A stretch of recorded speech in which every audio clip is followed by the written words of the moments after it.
Canadian professional football. This portion brought to you by the Canadian Broadcasting Corporation for the best in television sports coverage across Canada every season. Over the head of the intended receiver, Bobby Taylor, in the end zone. And for the viewers in Eastern Canada who have just joined our telecast, we have 11 minutes and 22 seconds still to play in the first quarter. And all you folks out in Newfoundland who are also enjoying tonight's game from the far west coast, the Toronto Argonauts have been in possession since the opening kickoff, and with Dave Ramey and Bill Simons running, they have a second down and touchdown situation from the 9 of the British Columbia Lions.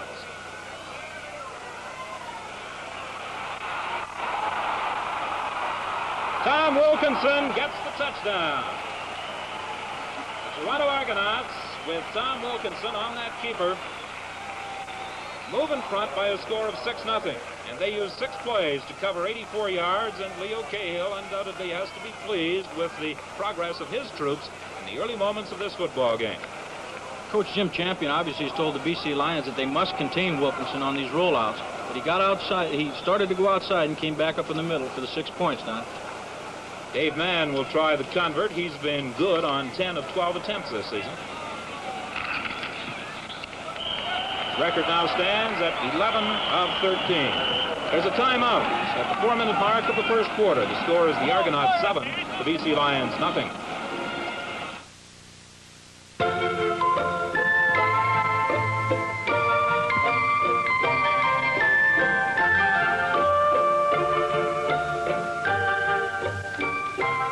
What are children? Children are buzzing, shouting bundles of atomic energy. Little creatures who need to run and play. They drive grown-ups mad and get into all sorts of trouble.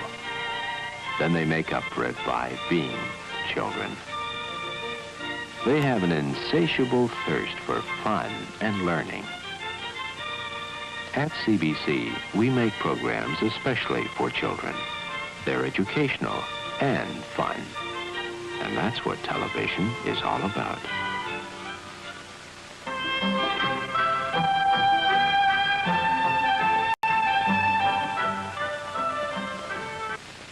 Television.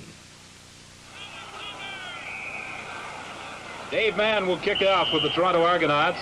Jake Scott and Leroy Sledge are deep, and Scott will take the kickoff. He's across the 25.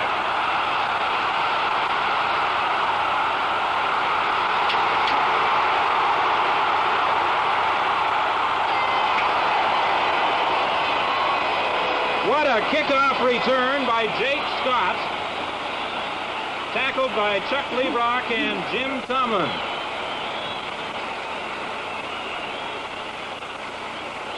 We see Scott running the ball back here, and if he hadn't fumbled or stumbled once or twice, Don, I think he might just have gone all the way.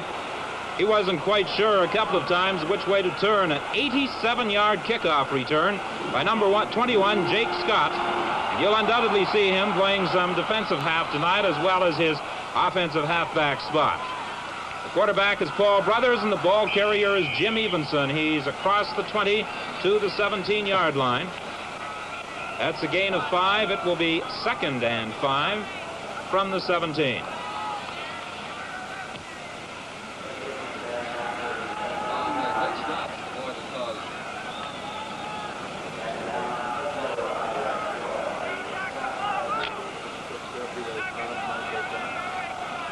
It will be 2nd down and 5 yards to go from the 17 for the BC Lions. Brothers, the quarterback, throwing complete to Jim Young in first down territory at the 7. Ron Arends made the tackle on number 30, Jim Young. And when they played an exhibition game here at Empire Stadium in the month of July, Jim Young had a fantastic evening in catching the football for the BC Lions. He'd like to duplicate that feat tonight in a game that they're playing for keeps.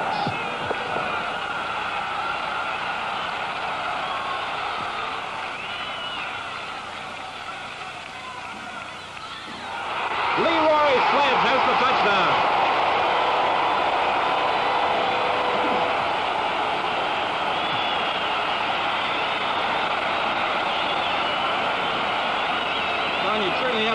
that touchdown has to be credited partially to Trevor Ekdahl, number 66, the left guard, and Mike St. Louis, the offensive left tackle, as they open up a gigantic hole for Sledge on a straight dive play.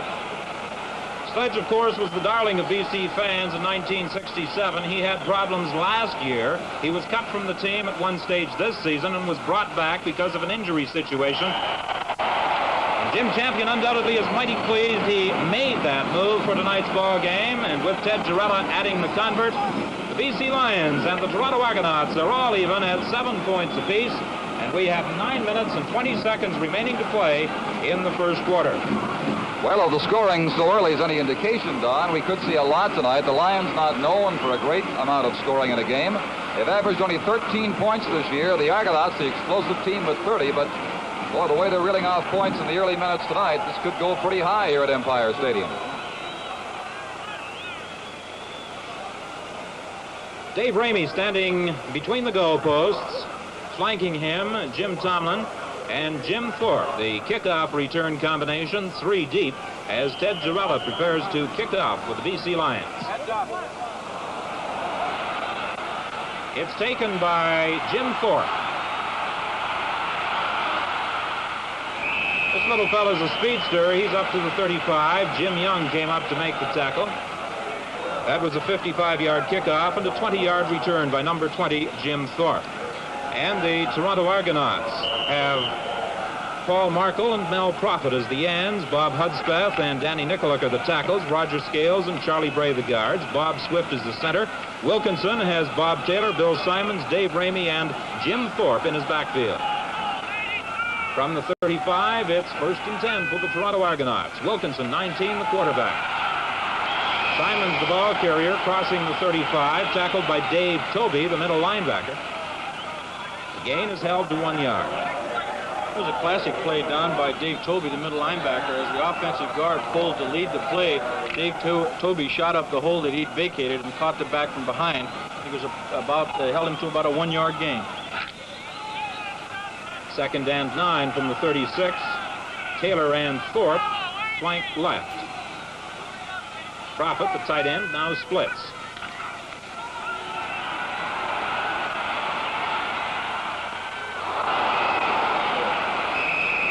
Thorpe has a first down at the 51, tackled by Dave Easley.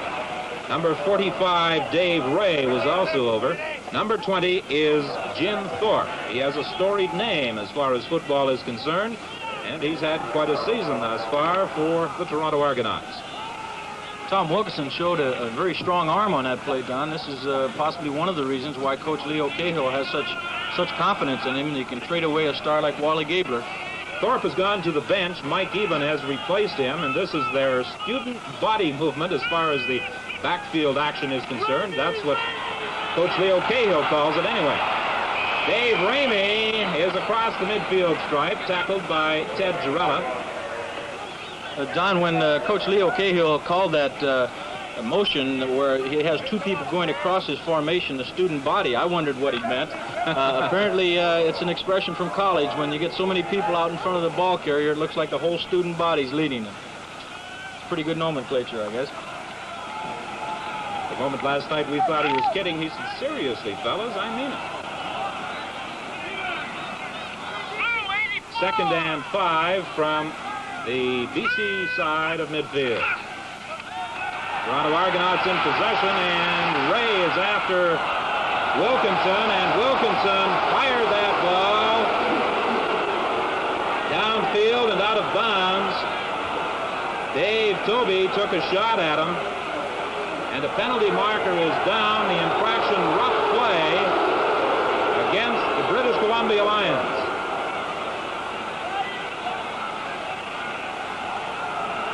Jim Schmidt, the young fellow that's starting his first game at right corner linebacker for the BC Lions, I think got a little over enthusiastic there, Don, and hit Tom Wilkinson just after he'd thrown the football.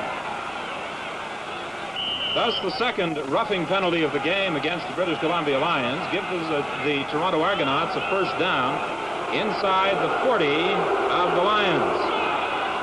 Ramey is the ball carrier. Another penalty marker is down. Ramey's down to the 33, tackled by Bob Brown.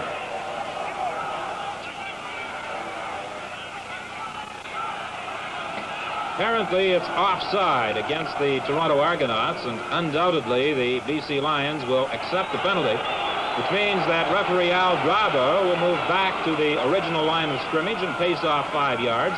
The first down will be repeated. They'll have 15 yards to go from the 44. 6 minutes and 35 seconds remain to be played in quarter number 1. It's been an exciting ball game thus far. The score is tied. Toronto 7, the BC Lions 7. Bobby Taylor comes out to the left. And Bill Simons has the football. He was voted the outstanding player in the Canadian game last year. He can turn it on once he moves around that corner. Unfortunately, Ted Girella was there, the last man as far as the Toronto Argonauts were concerned, and he brought him down. I think we should pay special attention to big Charlie Bray, number 57, the right offensive guard of the Toronto Argonauts. He really moves out in front of those ball carriers, and he weighs 272 pounds.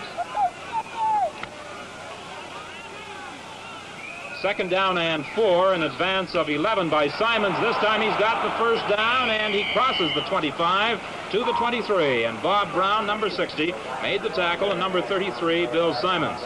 76 is Paul Markle. 20 is Jim Thorpe. 66 is Bob Hudspeth. And you're looking at the Toronto huddle as Tom Wilkinson, the quarterback for the Argonauts, takes a look at the yardage situation and selects a play from this 1st and 10 at the 23. Ramey, the ball carrier. He found the inside running a little tough that time.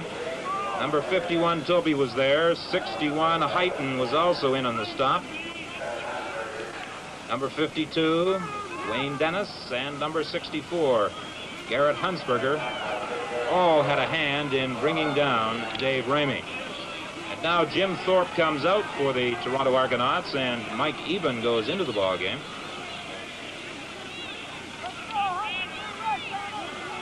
Gain of 4, it's 2nd and 6.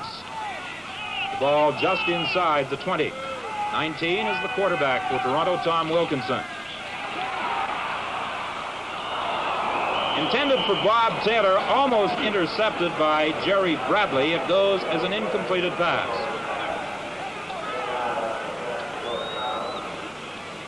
Now the Toronto Argonauts send in their field goal team, and Dave Mann will try for 3. He has just 1 field goal this season, 10 converts and 5 singles entering this ball game for 18 points. He's added a convert to that total tonight. Cosentino will again hold the field goal try from directly in front, and he'll hit it from the 27-yard line.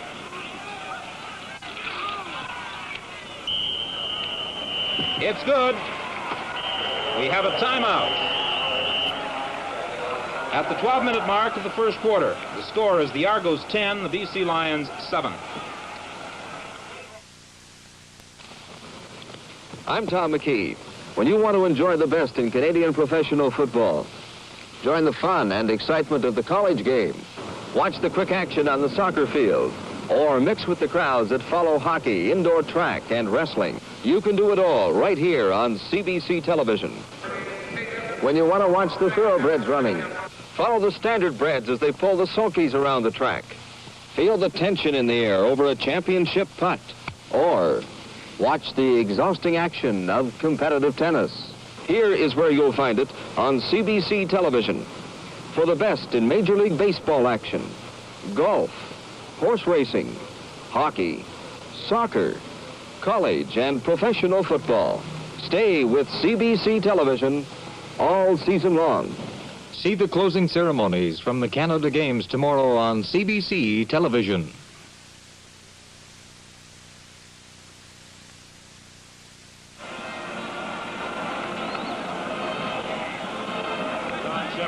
Traveled to the West Coast with the Argonauts. Dave Mann, quite a sharp dresser, in addition to being a mighty sharp field goal and punter.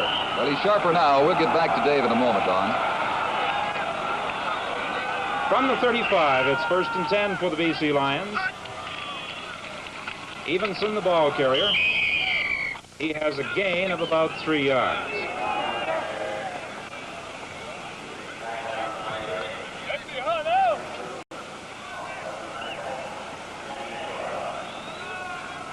The BC Lions have Lefty Hendrickson and Ted Workington at the end spot. Mike St. Louis and Max Huber are the tackles.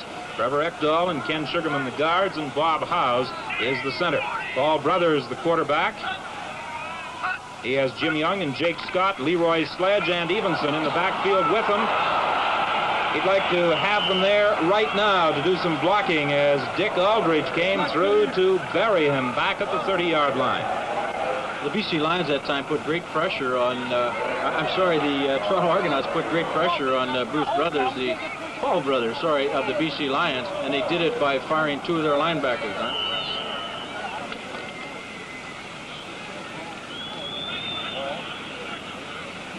Ken Phillips will do the punting for the BC Lions. He stands back on the 19-yard line. A left-footed kicker, and he hung that one up there. Taken by Even, and he's stopped at the 30, but a penalty marker is down back at the line of scrimmage. Even, number 32, 6'2", 188 pounds. 45-yard punt and a 2-yard return. Illegal interference against the Toronto Argonauts. BC Lions will have a first down from the 28. Well, Don Chevrier, what about that word on Dave Mann now? Well, apart from his great style of dress, which we remarked on, Don, he had trouble at the beginning of the season with field goals. In fact, the only one he had before tonight was from 20 yards away. It was like a golf swing, at least my golf swing. He wasn't keeping his head down. Once he mastered that, he's hitting them again, and that 27 he hit was the longest this year for Mann. First and 10 for the BC Lions from the 28, the result of that penalty. Brothers has some running room. He has a first down, tackled by Marv Luster, number 27. Much to the delight of a capacity crowd at Empire Stadium this evening. A 14-yard gallop by number 10, Paul Brothers. Certainly excellent protection by the offensive line of the British Columbia Lions, Don. It's something that they've done reasonably well all year. If Paul Brothers can now take advantage of it, as he did on that play, and gained, as you mentioned, 14 yards. From the 42, it's first and 10. Leroy Sledge is the ball carrier. It would appear that Mr. Sledge wants to become a regular employee once again of the BC Lions from his early performance in this ball game, tackled by Vernon Benoit.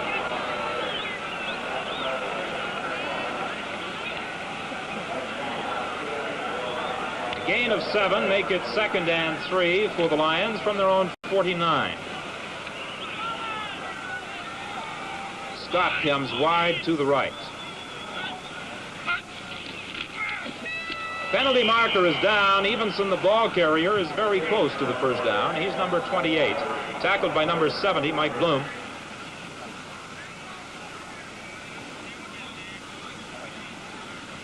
Don, if the defensive lineup of the Toronto Argonauts appeared somewhat funny to the fans on that play, it certainly was. There was only 3 defensive linemen down in the three-point stance, but they had 6 linebackers up within 4 yards of the line of scrimmage to try and stop that first down attempt. There was something funny on the part of the BC Lions, too, in the eyes of referee Paul Dojak.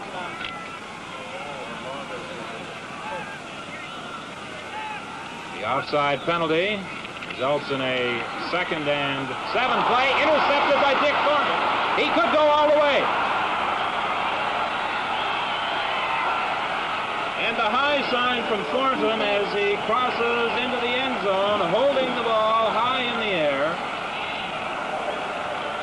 He robs in for 6 points on that pass interception. He now has 5 interception returns for touchdowns. Dick Thornton, of course, the former Winnipeg Blue Bomber and teammate of myself, did an excellent job on that play. He was covering Jim Young, who came down about 15 yards and tried to break out.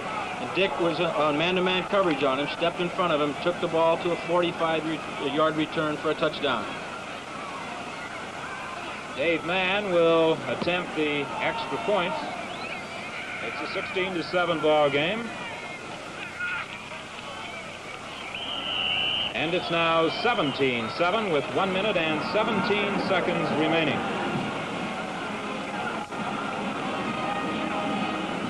Well, unfortunately, I've just been informed that many fans across the country did not see that interception by Dick Thornton. The network is experiencing picture difficulty. We thought it was simply our monitors that had conked out here at Empire Stadium. We regret that that interception returned by Dick Thornton did not come into your living room or wherever you may be watching tonight's football telecast from.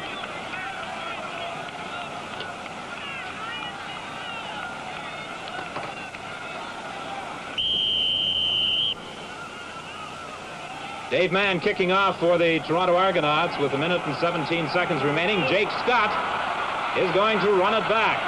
He rambled 87 yards the last time he had it. He's still on his feet. And finally is brought down at the 38 by Jim Henderson. Well, the fellow who was second in interceptions in United States college football and led the whole nation in punt returns last year, Jake Scott, can certainly run with that football, as he's shown us twice now this evening on kickoff returns. Trailing by 10, the BC Lions now have a 1st and 10 set up from their own 38. Jake Scott goes wide to the left. The pitch is to Evenson, and he's caught by Pete Martin, the right corner linebacker.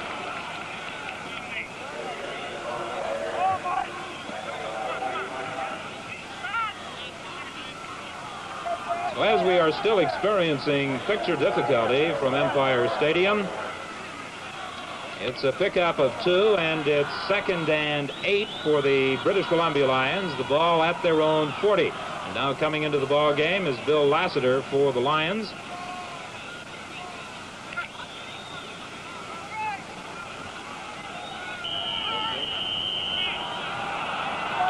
And we are informed that everything again is functioning properly. At least we hope it is along the network. Too long in the huddle has just been charged against the British Columbia Lions. So that will make it 2nd and 13. The ball now back to the 35. The original line of scrimmage following the kickoff was the 38.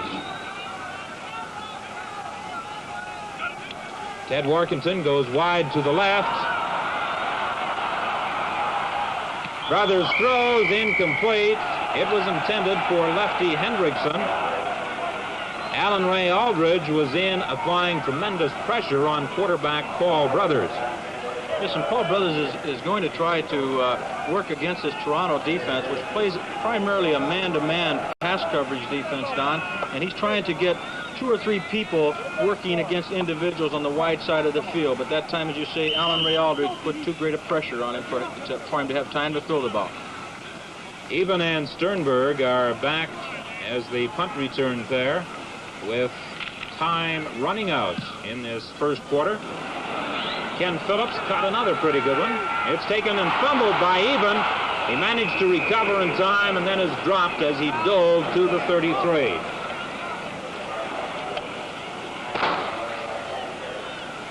At the end of the first quarter, the score is the Argonauts 17, the BC Lions 7, and we'll have more CFL action after this message. This is George Brown. Evening, Mrs. Green.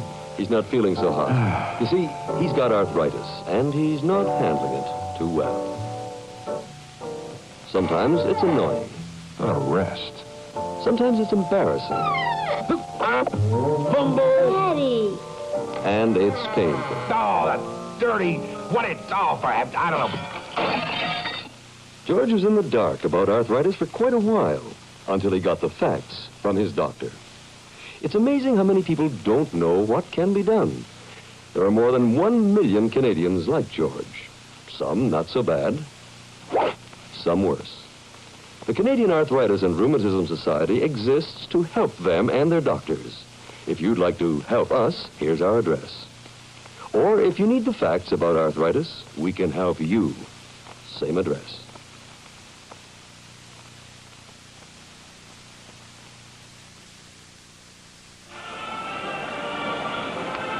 Back at Empire Stadium in Vancouver for the start of quarter number 2. I'm Don Whitman along with Frank Rigney and Don Chevrier, bringing you tonight's CFL telecast as the Toronto Argonauts lead the British Columbia Lions 17-7. A wide-open first quarter with 24 points being scored. Toronto Argonauts getting one of them on an interception by Dick Thornton. Tom Wilkinson scored the first touchdown on a keeper play from 14 yards out. Dave Mann added the convert, but the Lions came right back with a touchdown by Leroy Sledge, and the convert by Girella made it a 7-all ball game. Then Dave Mann made it 10-7, and Dick Thornton added the 16th point, and Dave Mann made it 17-7. That's the way things stand as we start quarter number 2 with Wilkinson attempting to pass. He's complete to Dave Ramey. Look out! Dancing down the sidelines, he's forced out at the 32 of the BC Lions. What a ball game, number 14, Dave Ramey is having. That's about the third or fourth time Dave Ramey's shown why he's such a great star in this league, Don. Mel Prophet there, the tight end, number 75, makes a great block for him and allows him to go an additional 15 yards on that reception. 1st and 10 from the 32. We remind you at halftime, a most interesting interview Frank Rigney conducted yesterday with Dave Ramey.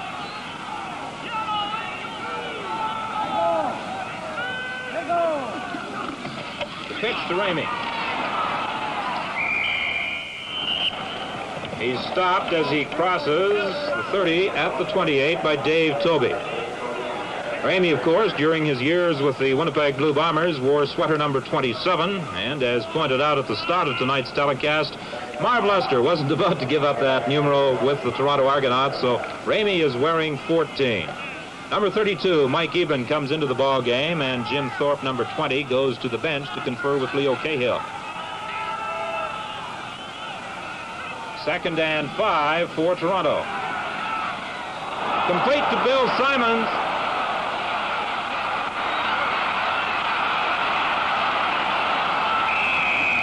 He was determined to crack into that end zone. He was stopped about 4 yards short by Dave Easley. This Toronto Football Club uses a variety of offensive formations, Don. They lined up strong left or flex left that time with 3 quick receivers on that side. But they came back and hit Bill Simons on the short side, coming over the middle for a 22-yard gain, a fine reception. Number 20, Jim Thorpe, just streaking into the huddle, replacing Mike Eben. Undoubtedly with a word from Coach Leo Cahill to quarterback Tom Wilkinson. From the 4-yard line, it's 1st and touchdown to go. That student body movement is in effect again, and Dave Ramey has the football. He also has a touchdown. Again, we see Charlie Bray, the offensive right guard, number 57, leading Dave Ramey around the right side. A 76-yard offensive thrust by the Toronto Argonauts in 4 plays. Watch Dave sweeping to the right. Charlie Bray, number 57, right there, leads him into the end zone. Good block by Bray, run by Ramey as the Argonauts used just 4 plays to cover 76 yards. Now Dave Mann will attempt the extra point. It's 23-7 now. Cosentino, number 11, will hold. It is good. There's a timeout at the 2-minute mark of the 2nd quarter. The score is the Argos 24, the BC Lions 7. Hello. Well, here we are at the beginning of another football season. I'm Lloyd Leeming, and as president of Labatt's Ontario Breweries, I'd like to say how pleased we are to be associated with Canadian professional football once again. Both Canadian professional football and Labatt's have come a long way together over the years. While Labatt's is involved in many areas of sport, Canadian professional football holds a very special place for us, and we think for all Canadians. With its unique rules, many see it as the most Canadian of all our professional sports, making its own special contribution to the Canadian scene. Because Labatt's is a growing Canadian company whose products are sold and enjoyed across Canada, we are certainly interested in helping to further the Canadian scene. We hope you'll continue to enjoy our products and these CFL telecasts. To which, by the way, we'd better return. You see, I like the game, too.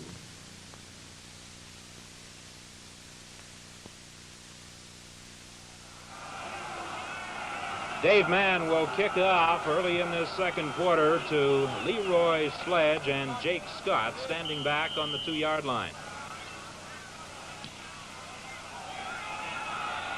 Sledge will run the kick back.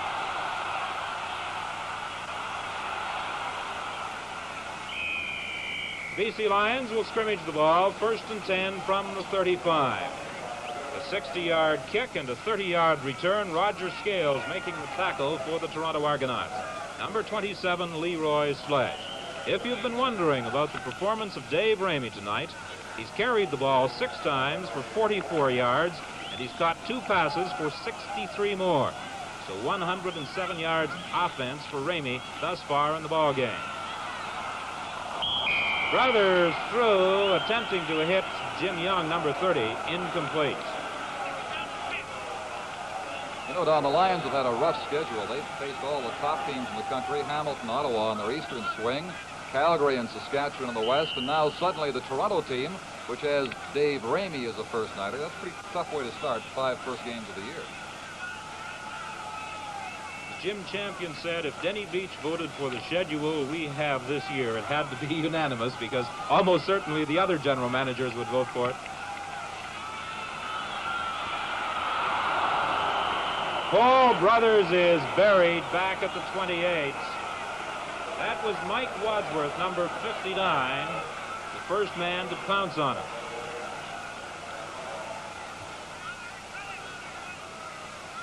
Mike Wadsworth, of course, does a great job here in rushing the passer. Brothers actually had a little time. Let's watch him, number 59. He gets away from Bob Housley, BC center, and gets Paul Brothers for that loss. 3rd and 14, and Ken Phillips is kicking. He's a left-footed kicker. Even takes it at the 35. Crosses the 45 to the 46, tackled there by Bill Lassiter. We saw an example there, Don, of their new rule change and how it affects punt returning, but we'll get back to that in just a moment. The penalty marker is down back at the line of scrimmage, so Frank, continue if you will. Well, as we mentioned in earlier telecast, Don, only the 2 men on the end of the line of scrimmage can go down under the punt to cover it prior to the ball actually being kicked. Consequently, the receiver has quite a bit more time to get started in any event to run those punts back. In that case, it was a 47-yard punt, and we had a 10-yard return. Illegal procedure was the charge against the BC Lions, declined by the Toronto Argonauts. With 11:47 remaining in quarter number 2, and the Argonauts leading 24-7, they'll scrimmage the ball 1st and 10 from between the 46 and 47-yard stripes. Their offense has really been explosive under the direction of Tom Wilkinson.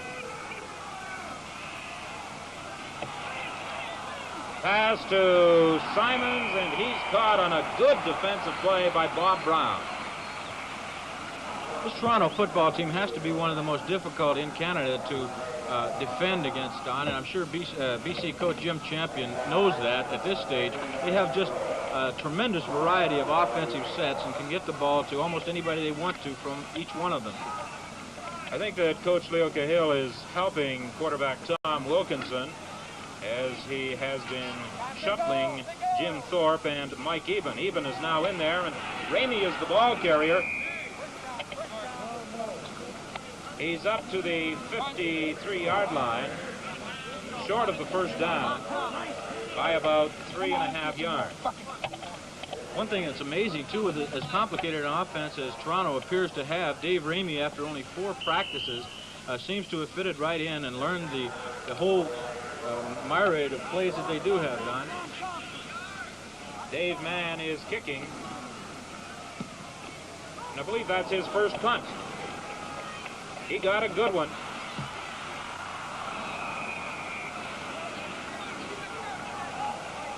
Dave Easley is stopped at the 9-yard line. A 58-yard punt by Dave Mann, and for number 20, Dave Easley, a 7-yard return.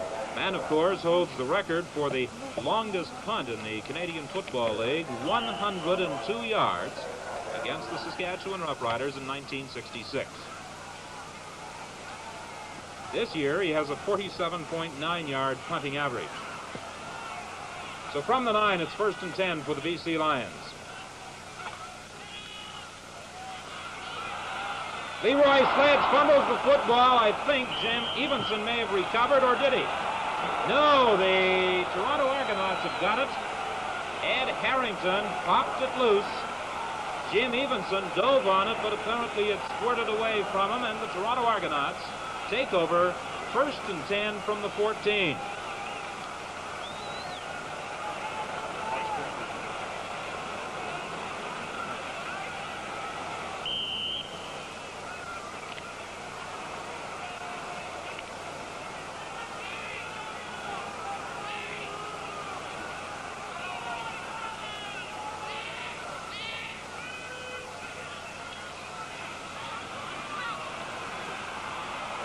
Incomplete, a penalty marker is down. Easley was defending against Bobby Taylor.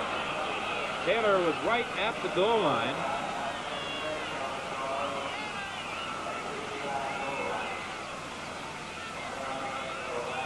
I don't think there can be any question about the call on that play. Dave Easley, number 20, grabbed little Bobby Taylor, number 24, the Toronto Argonaut flanker, as he came down and broke over the center of the defensive backfield for BC, and I'm sure it would have been 6 points in any event, so it was actually a good play by Dave Easley.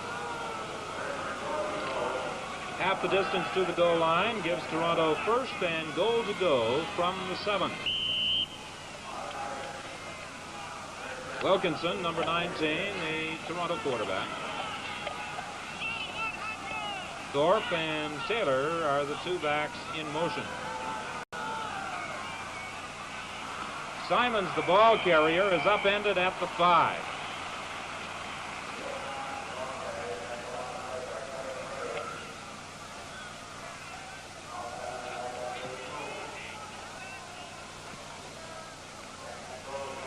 Watch Mel Prophet here as he blocks for this play. But the real key to this play is Ted Girella, as he does a fine job coming up and stopping the ball carrier. As we saw before the ball game in the highlights, he can stop them. 2nd and touchdown from the 5. Wilkinson is caught.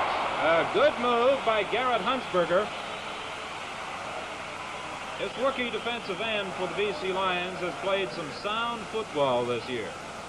There was excellent pass protection, or pass coverage there by Jim Schmidt, the fellow starting, as we mentioned earlier, for the first time at right outside linebacker, as he covered the flanker Bobby Taylor man for man, and he just simply didn't have enough time to get that football away.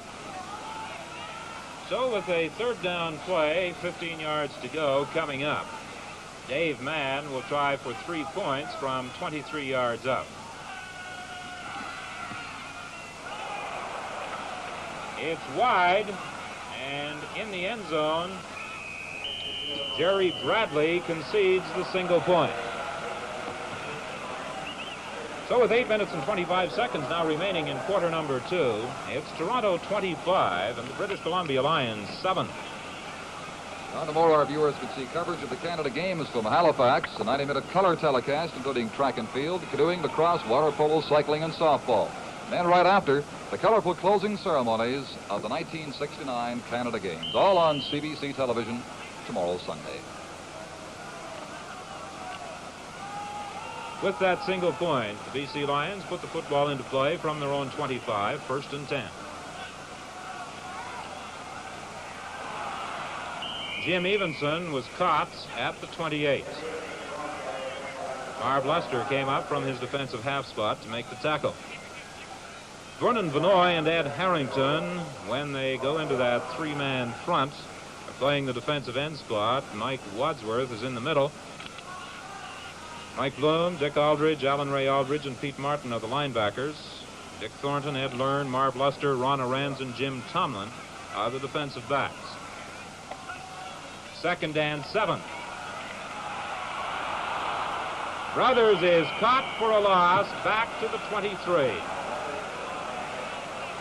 Pete Martin came through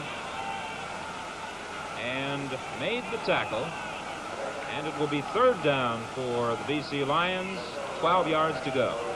quarterback Paul Brothers has to be wondering where they're coming from. Even Marvin Luster, the defensive safety, number 27, came on that play. So they blitzed 7 people, and Brothers had no chance at all to get rid of that football. Phillips is kicking for the BC Lions. Left-footed Hoofer, he gets it away to Mike Eben. Eben is still struggling, but the whistle went with Bill Lassiter making the tackle back at the 45-yard line. Lynn Hendrickson was also downfield. Number 32, Mike Eben, had an 8-yard return on that 48-yard punt. 25-7, the Toronto Argonauts lead the British Columbia Lions. It's 1st and 10 for the Toronto Argonauts from the 45. We'll be on hand in Edmonton on Wednesday night for the telecast of the Argonaut game with the Eskimos.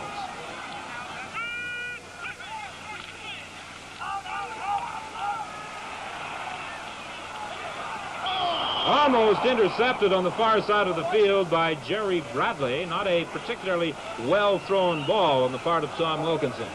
It certainly wasn't. I don't know what happened there, Don. It appeared that possibly he was rolling to his left and just didn't have a firm grip on the ball, but he certainly didn't throw it with any authority at all.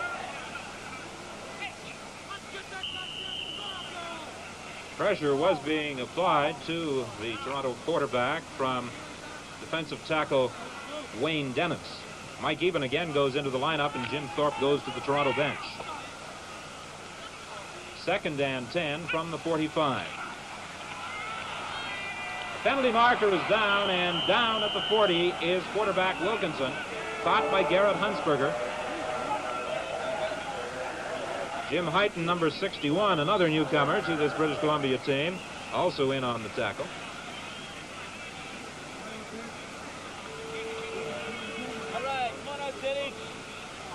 Holding charged against the Toronto Argonauts, and with that successful defensive maneuver by the Lions, they of course declined the penalty. I believe that call was on Danny Nicolak, number 60, Don, and he's one of the old pros of the CFL, being in his 14th season with the Toronto Argonauts. Dave Mann will be kicking to Bill Lassiter and Dave Easley.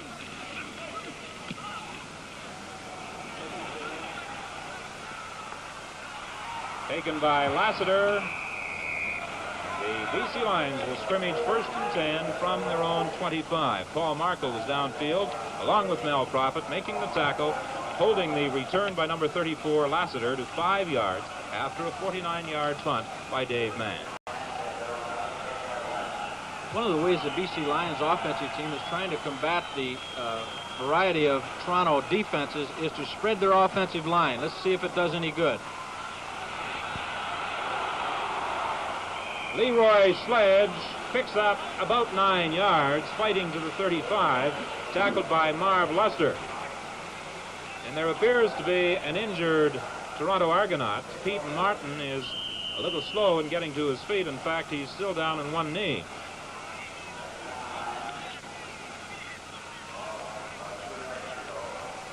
While they attend to Martin, Don, you mentioned earlier how hungry Leroy Hedge is, or Leroy Sledge is, to make a spot here with the BC Lions. Should he fail, of course, politics are always open to ex-Lion football players. They've got Herb Capozzi, the former GM, Anna Stukas, the former coach, and Emery Barnes, the former lineman, all running next Wednesday in BC's general election. Martin looks all right. He's escorted off the field by trainer Stan Wilson. He was born in all places of Red Wing, Minnesota. I wonder if he's a hockey fan, Frank. Certainly has to be from that area, Don. Tom Wilkinson, the Toronto quarterback, was born in Grade Bull, Wyoming.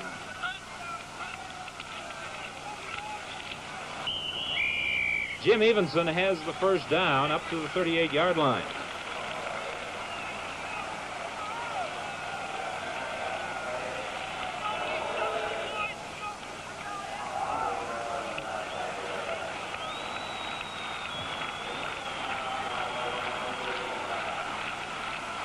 Balasuk has replaced Martin in the defensive alignment for the Toronto Argonauts. Leroy Sledge this time is going nowhere. Ed Harrington just now getting up from making that tackle, really closed the hole. And apparently Pete Martin is all right. He's back into the ball game at his corner linebacking spot. Second and 11 for the BC Lions from the 37.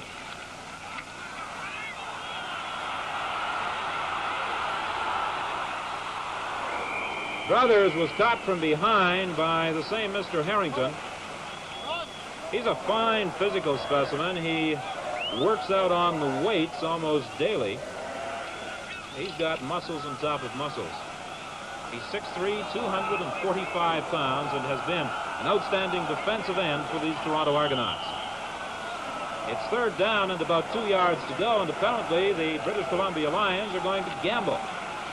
4 minutes and 19 seconds remain to be played in the second quarter. They trail 25-7. This could be an extremely important play.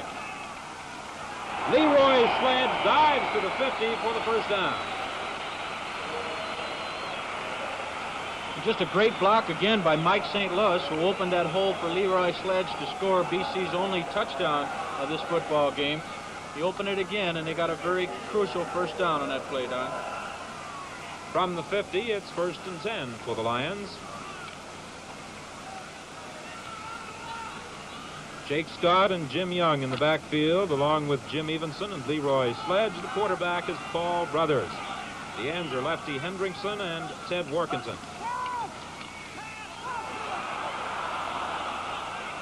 Brothers attempted to dodge a couple, but he couldn't avoid all those blue and white uniforms. Alan Ray Aldridge was there to make the tackle. One advantage the Toronto Football Club has, of course, is 3 former All-Canadians and 5 Eastern Conference All-Stars on that ball club. And they can play man-to-man coverage, they feel, against any football club in Canada, and consequently fire 6 or 7 people in on that passer as they did that time. 2nd and 15. A draw play to Jim Evenson. He's short of the first down, but he advances the football to the 53 of the Toronto Argonauts, tackled by Alan Ray Aldridge. Evenson, number 28, was the second leading rusher in the Western Conference last year, finishing just 2 yards behind the rushing champion, George Reed. There's a stoppage in play. At the 12-minute mark of the second quarter, the score is the Argos 25, the BC Lions 7.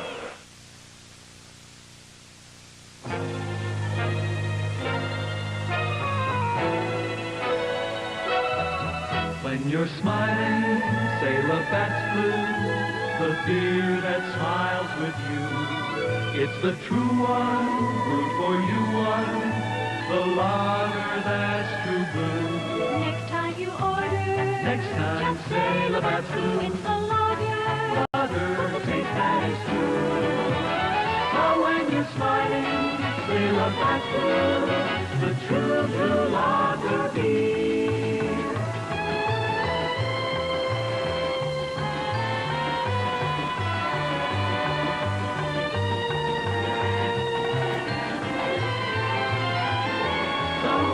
Smiling, say Labatt's Blue, the true blue lager beer. Blue, blue, blue, blue, blue, blue, blue, Labatt's Blue.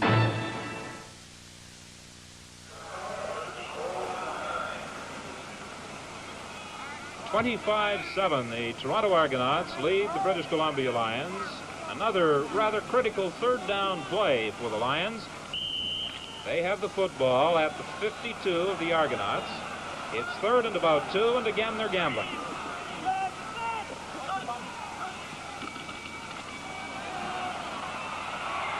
The pass complete to Jim Evenson.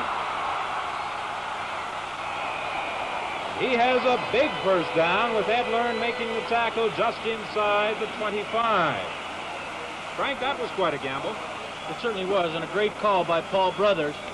After 2 successive times of attempting to go for that short yardage play. Watch Jim Evenson make this reception. Tomlin finally catches him after a substantial gain down to the 22-yard line. 28-yard gain.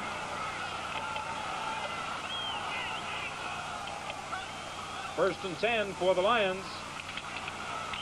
straight ahead play to Jim Evenson. Don, I wonder if all that talk about signing Leroy Keys of Purdue here is making Jim run just a little bit harder tonight. Well, there has been considerable speculation here on the West Coast about the possibility of the Purdue star joining the British Columbia Lions. Rumors that he would be offered a contract in the neighborhood of $175,000, which would include shares in various stocks.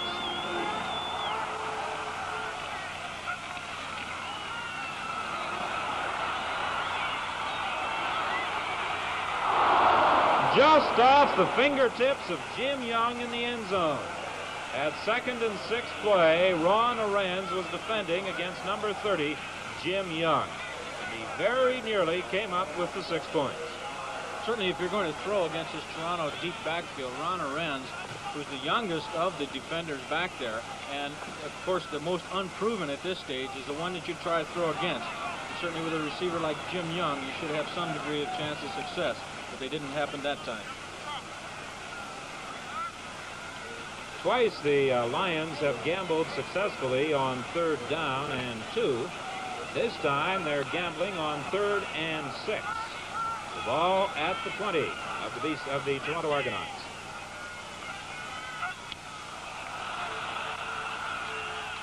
The pass complete to Jim Young. Touchdown, but a penalty marker is down. Hold it. A penalty marker is down. Against the Toronto Argonauts, of course, declined by the British Columbia Lions. So the touchdown play on another critical 3rd down gamble is good for 6 points, and the Lions marched 85 yards on 9 plays, and 3 times, Frank, on 3rd down situations, they refused to give up the football.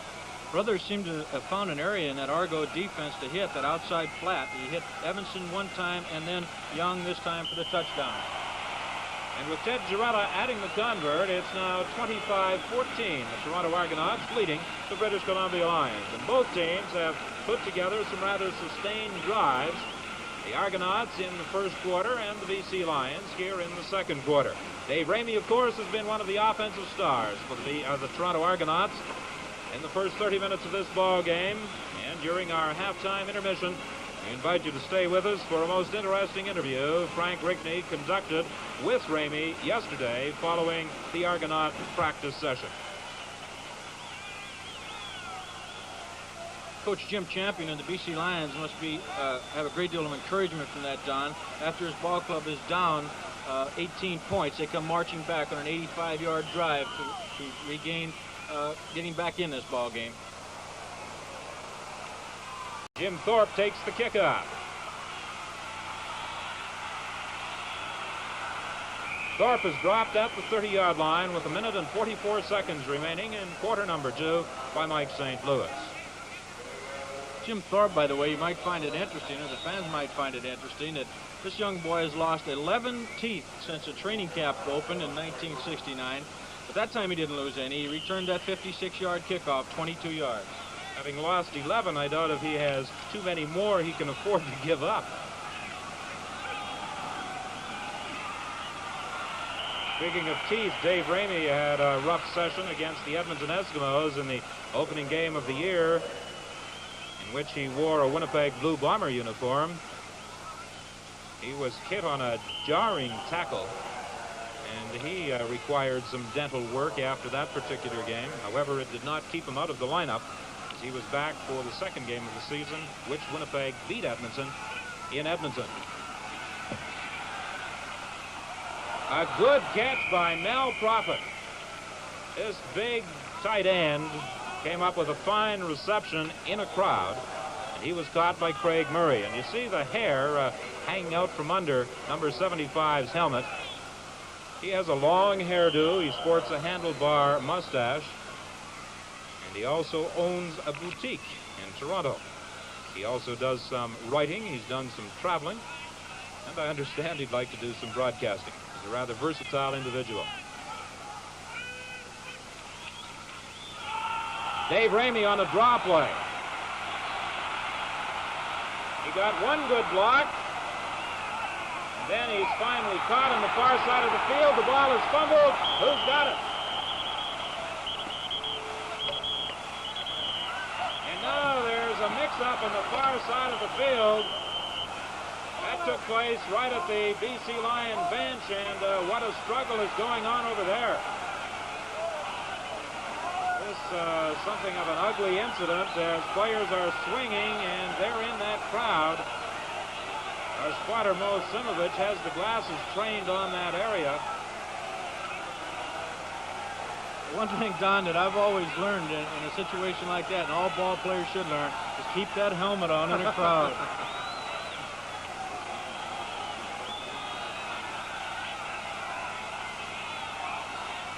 Whatever transpired took place right at the end of the British Columbia Lions bench.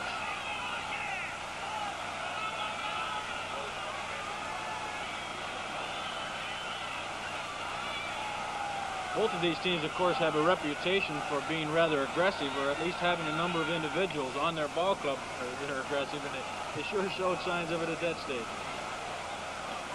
Some of them don't exactly confine their aggressiveness to the playing field either, as there have been incidents of rather high living on the part in the past of some members of the BC Lions. But one thing, the commissioner of the Canadian Football League, Jake Godard, is in attendance at tonight's ball game. He'll be getting the report from referee Al Draba, but he also has had a first-hand look at what has taken place. 45 seconds remain to be played. The ball in possession of the British Columbia Lions. We're attempting to determine which players, if any, have been ejected from the football game.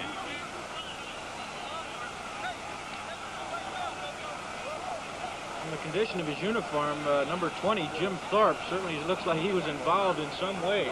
It appears that Dave Ramey, I think, in any event, Dave Ramey tried to lateral the ball to Jim Thorpe, but it was fumbled in the exchange.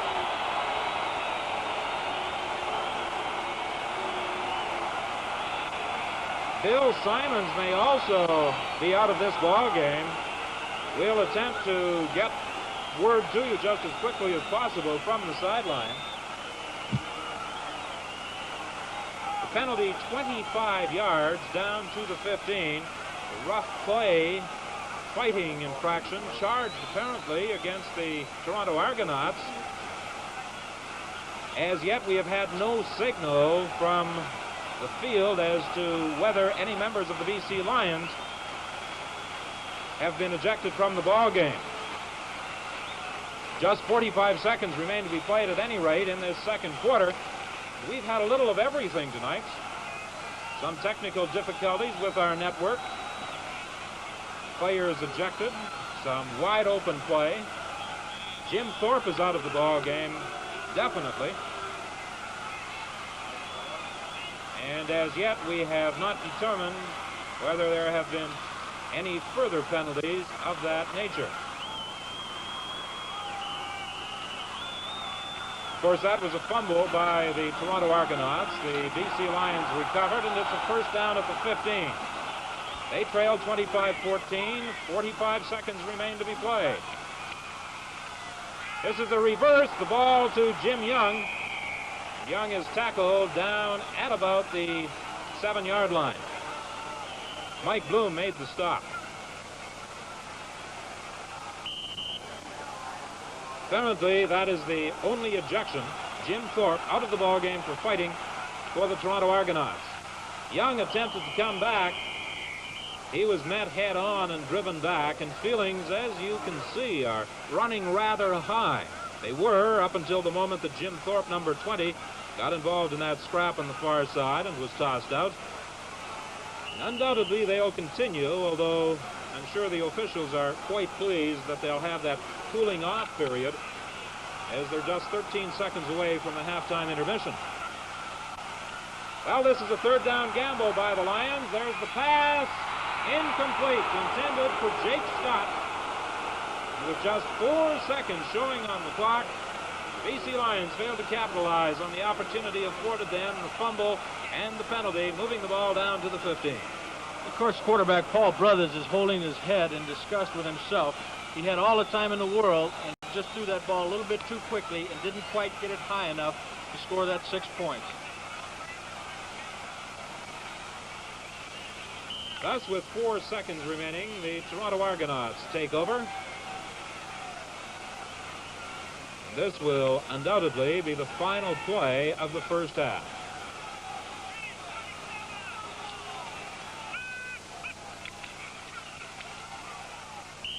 Wilkinson keeps. There's the gun. And at the end of the first half, the score is the Argonauts 25, the BC Lions 14. We'll be back with our halftime show after this message.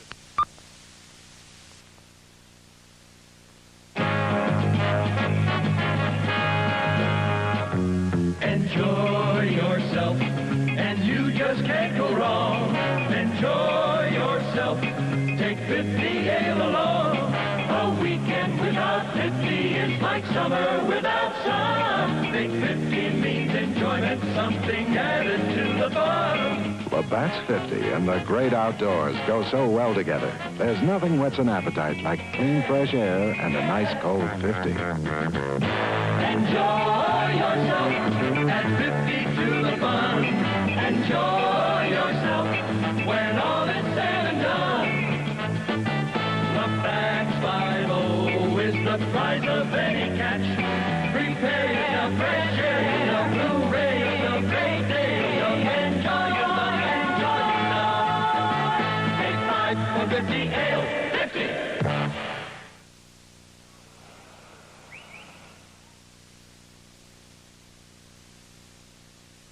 Rousing football game, a lot of offensive plays and some rough stuff too, as we saw late in that second quarter.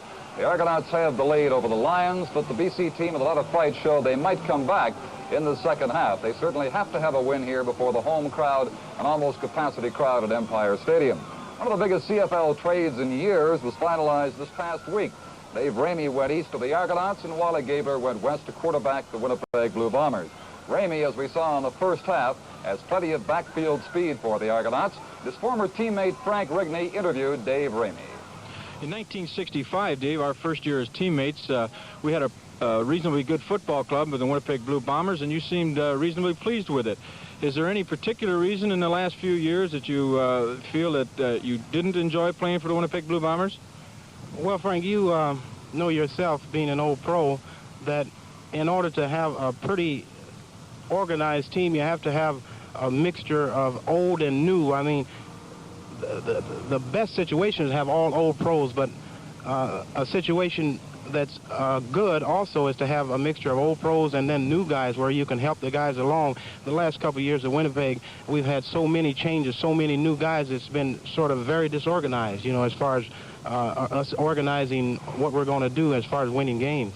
You felt then the club lacked some stability, Dave. Do you feel that the attitude generally among the ball players was one of happiness, or they were discontented with the ball club generally, or do you have an opinion in that area? I don't say discontentment or really unhappiness. I think the fact that, just like I said, as far as your first question, the fact that with so many new guys and so much happening as far as changes, and therefore it resulted in disorganization, and therefore this caused discontentment, I believe, among all the ball players, and a mistrust for the things that we were trying to do on the field. Yes, Dave, you were quoted, and I'm sure that some of it was quoted, over-quoted, or possibly even misquoted. One of the things that was quoted out here in the Vancouver papers was that you felt that you were misused offensively. What did you mean by that? Well, Frank, in the last 2 or 3 years, the only way that it seemed to me as though Winnipeg was trying to utilize me was on the sweep. And when we tried to run the sweep, I knew it was coming, and I would hear the guys on the defense say, "Here comes Ramey." You know, I don't know whether I tipped it off or not, but everybody in the park knew the sweep was coming, and so it made it difficult for the blockers to get their block when everybody knew the sweep was coming. I felt that I should have been utilized as far as on a quick, short pass where I could get a pass quick and do a turn around and have some running room to go. I mean, this is what I was talking about. Yes, it's certainly understandable. Any way to get you the ball certainly would be helpful offensively. Dave, did you ask to be traded by from the ball club, or did you ask to be traded to a specific ball club? Well, I asked to be traded from the ball club, hoping to be traded to a specific ball club, yes. Would you care to name that specific ball club, or was it the Toronto Argonauts? It was the Toronto Argonauts. I was hoping that I would get traded there. I watched them play, and I figured that this is the kind of ball club I wanted to be on. They have a lot of what guys that are called Peck's bad boys, which they call me in Winnipeg for some reason, and so I felt that this is a ball club for me because all these guys seem very happy under Coach Cahill. Yes, it seems that Coach Cahill has put together a number of people, as you say, that were dissatisfied with their previous ball clubs. Is there any particular reason, do you think, that Coach Cahill has been able to mold a fine football team from these people? I don't know. He seems to show a lot of respect for the ball players and their ideas. I've heard the few days that I've been here, I heard a few players suggest things that we try on the field, and he's considered their suggestions, and in some instances he's even used them. And I think this is great because we are pros and we know what we're doing, and we're out there doing it, and they all seem to enjoy this. I mean, the ball players appreciate this. Even if their ideas aren't used, they appreciate that they're considered. Dave, have you had a chance yet? I know you've only had a chance for about 4 or 5 practices to learn sufficient about the Argonaut offense to contribute significantly in this BC game? I think so. I think I'm ready. Their offense is not that complicated. It's new. It's new for me, without a doubt.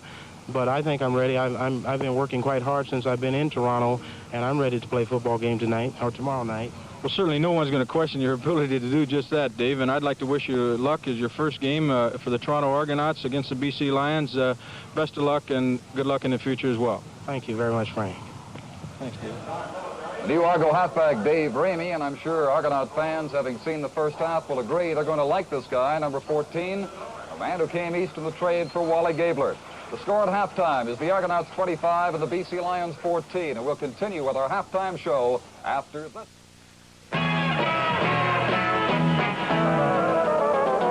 Enjoy yourself. Take 5 for 50 ale. Enjoy yourself. All right for 50 ale. If you should try a 50, there's one thing you'll understand. Good friends and fun and 50 go together hand in hand. 50 from Labatt's, the longest, coolest, most enjoyable refreshment that ever bent your elbow. No wonder Labatt's 50 is Canada's one and only enjoyment ale. Enjoy yourself. Take 5 for 50 ale. Enjoy yourself. Free 5 for 50 ale. Labatt has brewed 350 just for you. Invite yourself, delight yourself, let go yourself, find all yourself, enjoy yourself, enjoy yourself. Take 5 for 50 ale.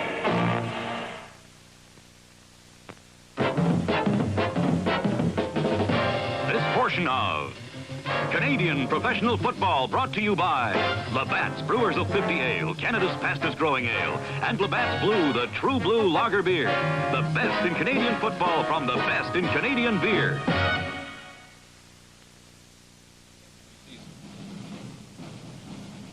This is the CBC television network.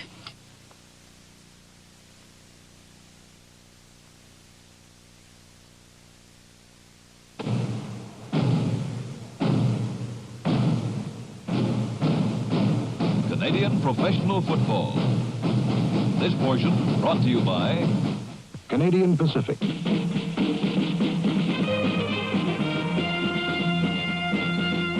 Serving you in so many ways. Don Chevrier back at Empire Stadium, halftime, 25-14 the score in favor of the Argonauts, and some facts up here that pertain to play in the first half. The Argonauts, normally a team that'll throw 60 or 70% of the time, had a better balance between rushing and passing in this game. Their first down's 12 against 6 for BC. They rushed for 100 yards. They passed for 113. The Lions 61 yards along the ground and 57 passing.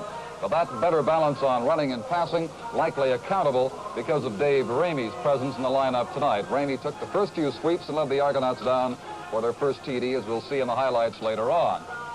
Only 7 of 12, the completions for Wilkinson. That's a high percentage, but you see by only 12 attempts, the Argonauts not throwing as much. The Lions staying on the ground pretty much too. Paul Brothers good on 3 of 8 pass attempts. One interception for the touchdown, of course, by Dick Thornton covering 45 yards. In putting, they're about even. Dave Mann, 48 for the Argonauts, and Ken Phillips for the BC Lions, 46 in 3 attempts. The penalties, the game got a little rough later on in that half. 30 yards against Toronto, Jim Thorpe tossed out, and 40 yards in penalties against the British Columbia Lions. Dave Ramey individually had a big first half. Ramey rushed for 55 yards and 8 carries. He caught 2 passes for 63 as the Argonauts have the halftime lead. The score, Toronto 25 and the BC Lions 14. And we'll continue with our halftime show after this message.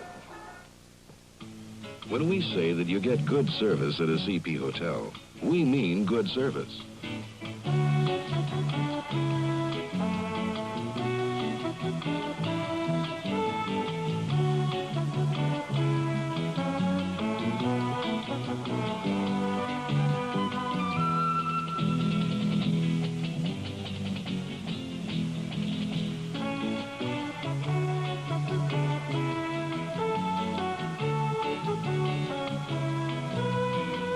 Get our good service wherever you go, whether you stay at the Chateau Frontenac in Quebec City, the Palliser in Calgary, the Saskatchewan in Regina, the Empress in Victoria, or at any of the other fine CP hotels across the country.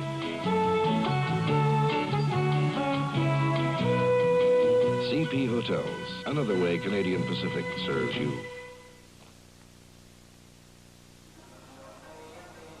Frank Rigney, even though we lost a pitcher for a little while, I'm sure the fans realize that we've had a lot of scoring in this game, and you must have had a difficult job picking out the highlights to show.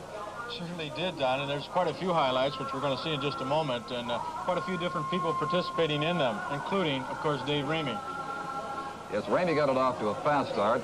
He swept twice from inside the 25, got the Argonauts downfield, where Tom Wilkinson finally capped their first scoring drive of tonight's football game. And right off the start, with Ramey in there, you knew the Argonauts were going to be a tough team to handle. Here's Wilkinson scoring that first touchdown you referred to, Don, a 14-yard scamper as he cut back and went up the middle of the defensive BC Lions.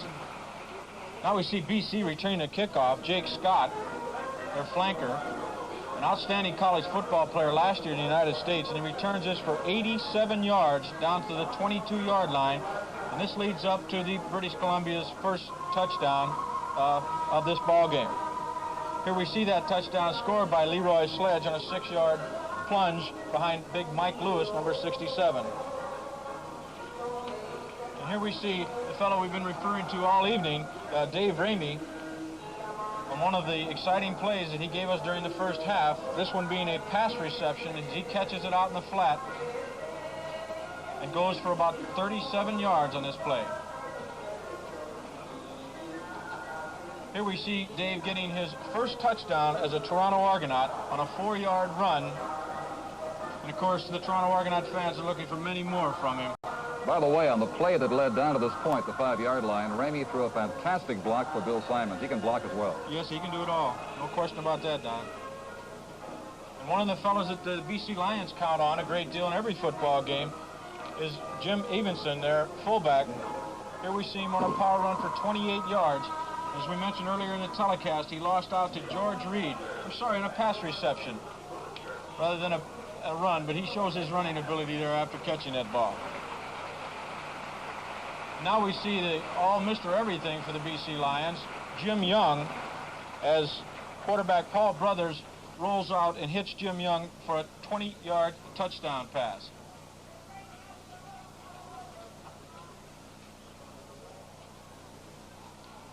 Well, Frank, an exciting first half. More to come in the second. The score is the Argonauts 25, the Lions 14. We'll return to the second half kickoff in just a moment.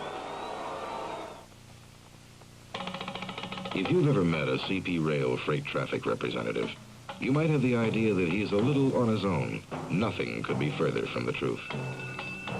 He's got the help of our computer experts, industrial site specialists, train crews, economists, statisticians, lawyers, designers, engineers, accountants, rate people, and anybody else he needs.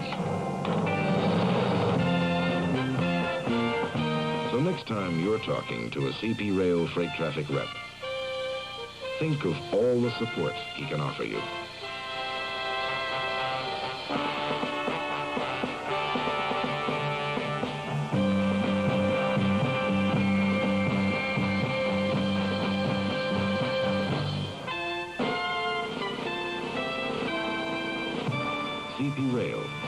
another way Canadian Pacific serves you.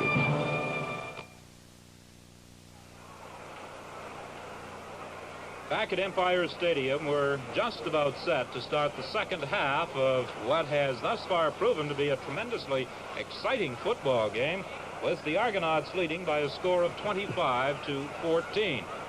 I'm Don Whitman. With me is Frank Rigney and Don Chevrier.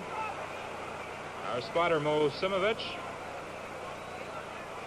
And we anticipate a rather exciting second half as well. Giuseppe Simone is compiling all the facts and figures of tonight's ball game, and he's been kept busy with the pen and pencil thus far. Some impressive statistics have been posted by both teams.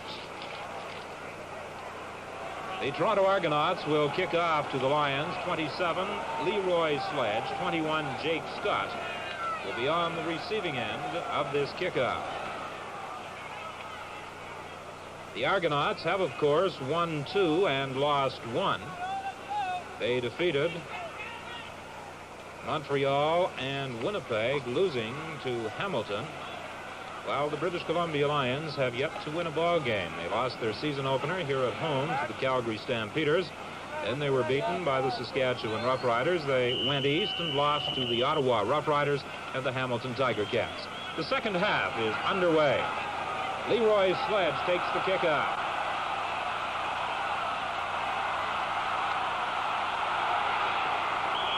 He's a powerful runner, and he was forced out on the far side of the field by the kicker, Dave Mann, at the 48-yard line. A 50-yard boot and a 35-yard return by number 27, Leroy Sledge. Don, you certainly have to say that the kickoff returns has to be one of the big offensive plays for the BC Lions tonight. After 2 great returns by Jake Scott, Leroy Sledge comes back and does the same thing. From the 48, it's 1st and 10 for the BC Lions. Paul Brothers is the quarterback. He has Sledge and Evenson in behind him. Flanked are Jake Scott and Jim Young. Intercepted. It could be a touchdown. It is for Alan Ray Aldridge. Mike Bloom was applying pressure, so was Pete Martin, and Brothers, in a moment of desperation, I think attempted to throw the screen. Because, of course, this pressure, Don, is what caused this play, and Aldridge makes a fine reception, reaches out with his one hand, gathers it in, and nobody has a chance as he scores 6 points. Frank, would you say that Alan Ray Aldridge read screen on that and dropped back with Jim Evenson? I think he did, Don. You can never be sure of that, but he certainly, if he didn't, he recovered very quickly and got out there to cover Jim Evenson. So it's now 31-14 early in this second half. Dave Mann will attempt to add the 32nd Toronto point. He does.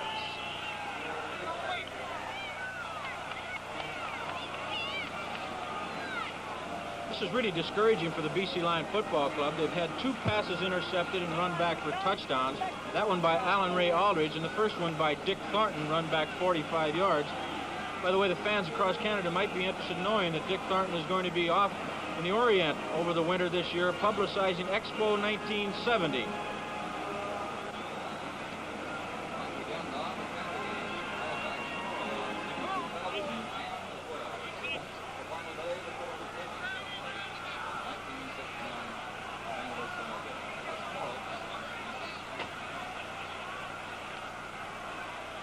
Well, the British Columbia Lions will again get an opportunity to demonstrate their kickoff return prowess. Dave Mann will boot for the Argonauts, and Leroy Sledge and Jake Scott are deep.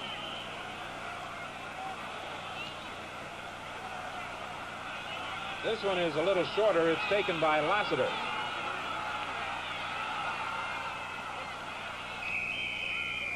He is dropped at the 29. Jim Henderson was the first man to make contact. 48-yard kickoff, a 12-yard return.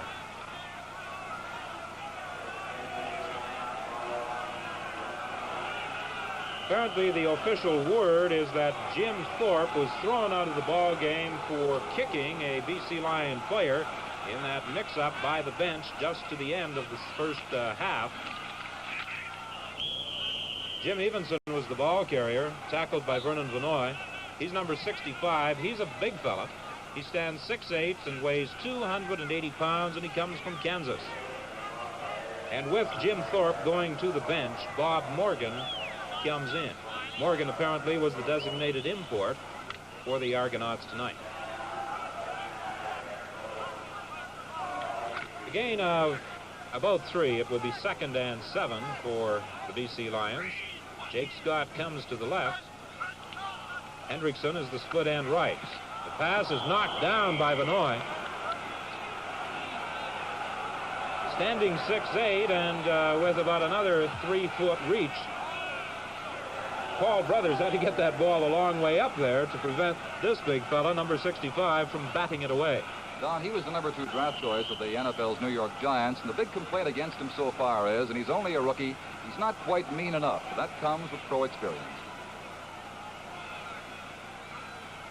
So it's 3rd down for the BC Lions.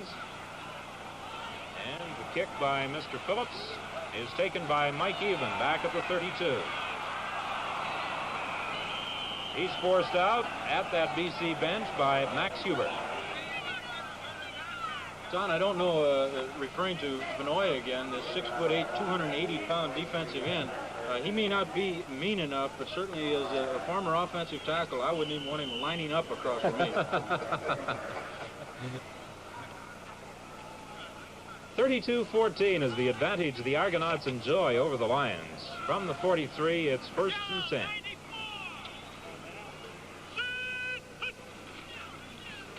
Simon's the ball carrier. He has Scales blocking for him. And he's down to the 50 for a 15-yard romp and the 1st down. Craig Murray came in to make the tackle. Bill Simons off to something of a slow start this year. He's carried the ball 41 times for 165 yards and a 4-yard rushing average. Don? That's his longest gain right now of the year, 15. He's had trouble breaking the long one, but he's had some new offensive blockers in that line, and that may account for it. 1st and 10 from the 50 of the BC Lions. Ramey this time.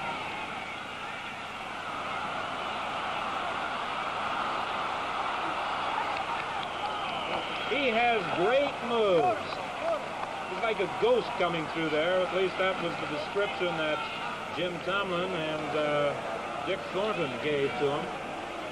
This is why they call him the knife. Again, watch Roger Scales, number 51, and Charlie Bray, number 57, as they lead Ramey on this sweep.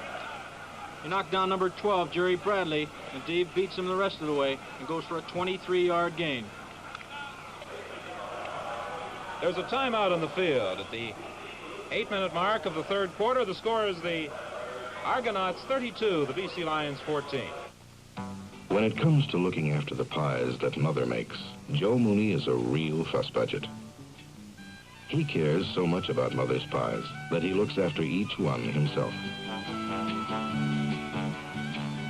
And when he has to send a shipment to a customer, he makes sure nothing can go wrong. He uses CP Ships containers, of course. He knows there's no better way to ship Mother's pies, because the cargo stays in the container, and the container stays unopened. The only thing that gets handled is the container itself. So when it gets to his customer, it will be just the way Joe packed it. And Joe, he's so relaxed he can take Mother Mooney off on a White Empress vacation cruise. For a fuss budget like Joe, that says a lot about our containers.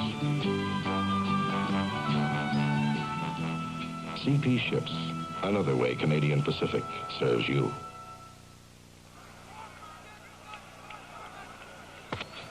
With that fine gallop by Dave Ramey, and with 12 minutes remaining in the 3rd quarter, the Argonauts have a 1st down at the 27, the BC Lions.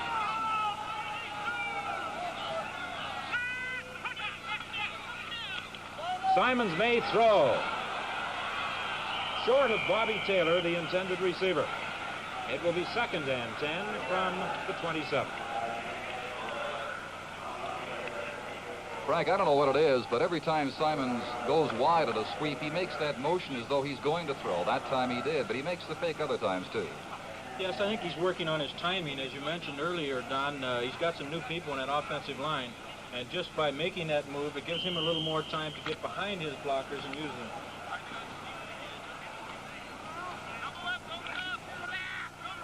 Second and 10.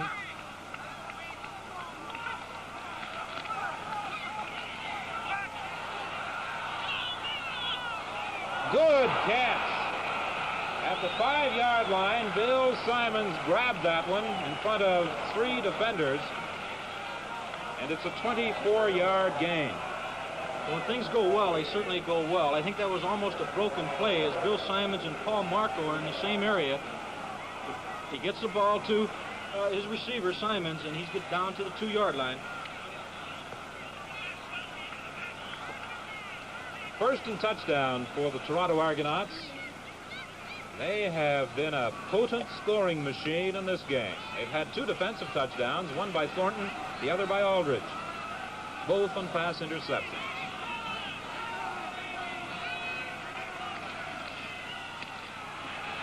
Simons gets the touchdown.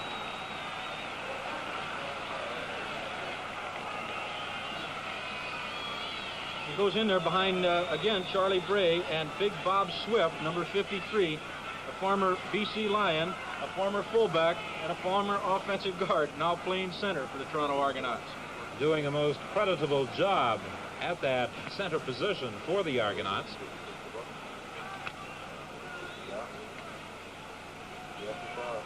Dave Mann will try for point number 39.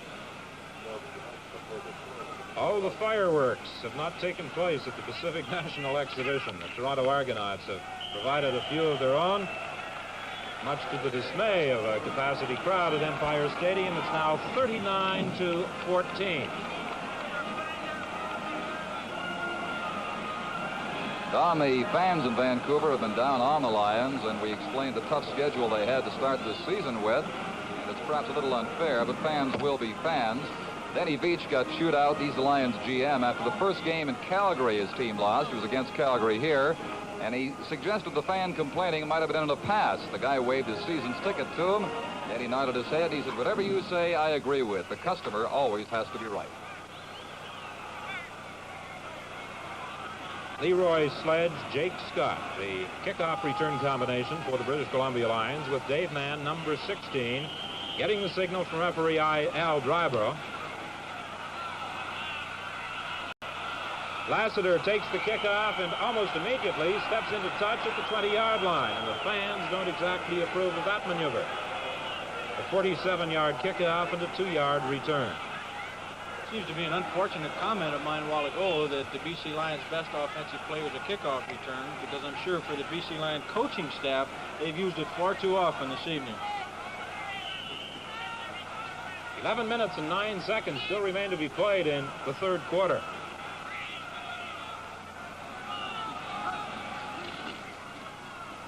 Evenson is met almost at the line of scrimmage by Alan Ray Aldridge. Defensively, the Toronto Argonauts of Vinoy, Wadsworth, and Harrington as their front 3. Jim Evenson, number 28, the ball carrier. Mike Boone, Dick Aldridge, Alan Ray Aldridge, and Pete Martin are the linebackers. Dick Thornton, Ed Learn, Marv Luster, Ron Arends, and Jim Tomlin are the defensive backs. And both Alan Ray Aldridge and Dick Thornton have a touchdown as the result of pass interceptions tonight. Over the head of Jake Scott, he was being defended by Thornton and Ed Learn. It appears that the BC Lions quarterback, Paul Brothers, is somewhat confused, really, by the Toronto defense. As we mentioned several times before, Toronto has so many different sets that they can confuse a quarterback as to what he should be calling. And, of course, Brothers isn't that experienced to pick it apart, and it's showing at this point in the ball game. Jerry Sternberg and Mike Eben, the punt return pair for the Toronto Argonauts. Ken Phillips is the left-footed kicker for the BC Lions, and he's been getting good distance. Eben squirmed but found no room to run, and he was stopped almost on the spot at the 37. A 53-yard kick, just a 3-yard return. Don, the Lions have two quarterbacks, the Paul brothers and Pete Oler. On Monday, they had a third for a while. Merlin Briscoe from the Denver Broncos came in, asked permission to see his ailing mother in Nebraska, and they next heard of him in Buffalo, where he'd signed with the Buffalo Bills. Next time a Lion asks for leave, they'll think twice. Would you say he shuffled off to Buffalo?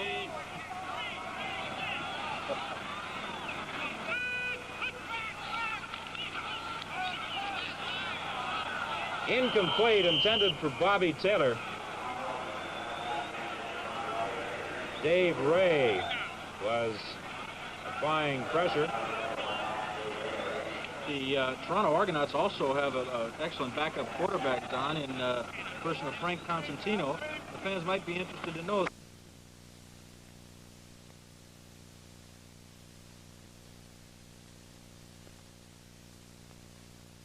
Dick Thornton have a touchdown as the result of pass interceptions tonight. Over the head of Jake Scott, he was being defended by Thornton and Ed Learn. It appears that the BC Lions quarterback, Paul Brothers, is somewhat confused, really, by the Toronto defense. As we mentioned several times before, Toronto has so many different sets that they can confuse a quarterback as to what he should be calling. And, of course, Brothers isn't that experienced to pick it apart, and it's showing at this point in the ball game. Jerry Sternberg and Mike Eben, the punt return pair for the Toronto Argonauts. Ken Phillips is the left-footed kicker for the BC Lions, and he's been getting good distance. Eben squirmed but found no room to run, and he was stopped almost on the spot at the 37. A 53-yard kick, just a 3-yard return. Don, the Lions have two quarterbacks, the Paul brothers and Pete Oler. On Monday, they had a third for a while. Merlin Briscoe from the Denver Broncos came in, asked permission to see his ailing mother in Nebraska, and they next heard of him in Buffalo, where he'd signed with the Buffalo Bills. Next time a Lion asks for leave, they'll think twice. Would you say he shuffled off to Buffalo?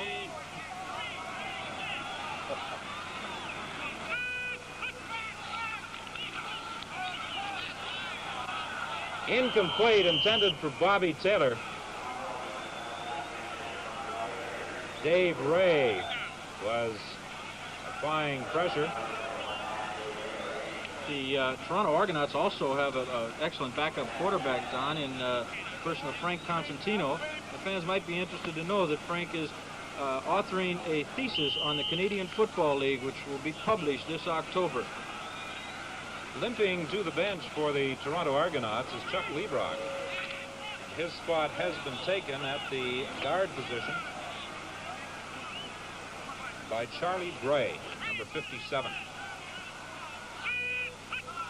2nd and 10. Swing pass to Ramey. He couldn't hang on. Ted Girella was running over with Ramey, and Ramey bobbled that ball momentarily, as you saw.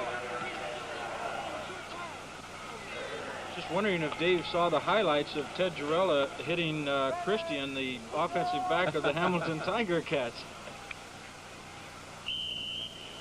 Lassiter and Easley preparing to receive this Dave Mann punt.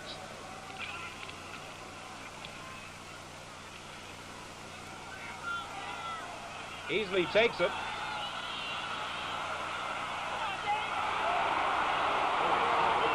He almost went all the way. Only Mel Prophet, who hauled the feet out from under him, prevented what could have been a spectacular punt return. Watch number 64, Garrett Huntsberger, as he pulls up the tight end Mel Prophet, number 75.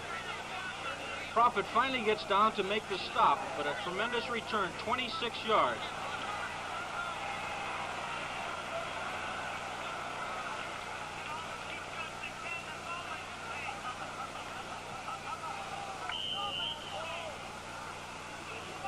Now Pete Oler has gone into the ball game to replace Paul Brothers as quarterback of the British Columbia Lions.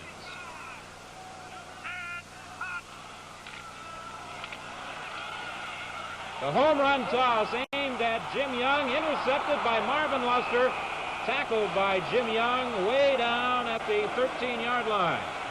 So the Bard of the Boondocks, as he has been nicknamed, tries a pass on the first play unsuccessfully. I'm afraid that he came in there with just having in mind to throw deep, Don. And when you have people like Marvin Lester and Ed Lernbacker, 1968 All-Canadian defensive backs, you just can't get away from that, or get away with that. And Marv Lester shows you what happens when you try to. A fine interception.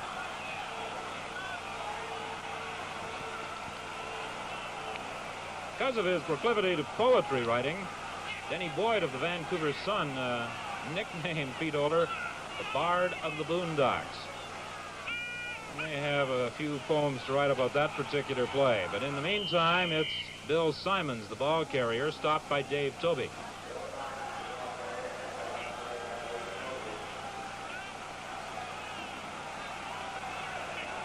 It's a gain of 5. It will be 2nd and 5. 8 minutes and 1 second still to play in quarter number 3. 39-14 is the score. The Toronto Argonauts lead the British Columbia Lions.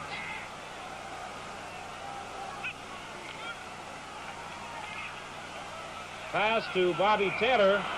Taylor almost immediately stepped into touch. He was given a little shove by Craig Murray. That shot of Bobby Taylor, the hair down behind the helmet there, reminds us that Phyllis Diller is appearing at the Cave here in Vancouver, Don. Have you caught her act yet? No, not yet.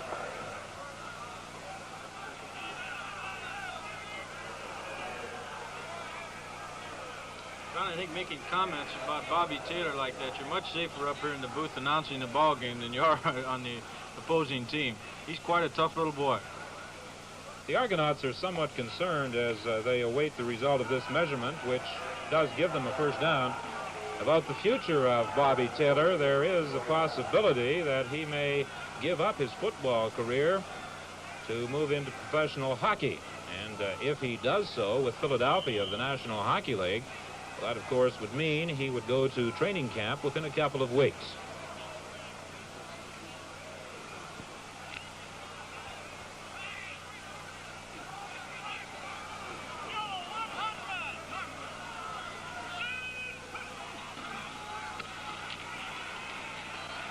Ramey attempted to pick his way through that defensive line of the British Columbia Lions. He was unsuccessful on this particular occasion. We'll see Paul Marco here, number 76, attempt to make a block for Dave Ramey to spring him loose. We see Wayne Dennis, number 52, do an excellent job defensively as he stops Dave for only a 2-yard gain.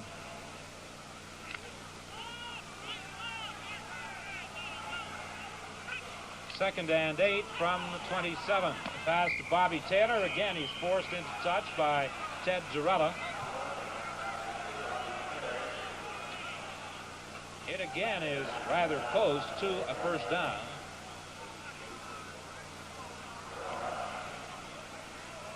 And speaking to the Toronto coaches about the receivers, they felt that Mel Prophet gave them excellent short receiving. Jim Thorpe gave them the deep threat that they needed, somewhat like Vic Washington of the Ottawa Rough Riders. And little Bobby Taylor, who just received that one, can do it all. The short ones, the long ones, or anywhere in between. It's about a yard short of the first down, and the fans, of course, respond. However, with the crowd in the field and the referees having to look from one side to the other, it does pose quite a problem, and they should not at all be faulted for calling for the measurement. Well, this year, of course, Don, they indicate which team asked for the measurement. In this case, it was the Argonauts, and so they got a little extra rise from the crowd.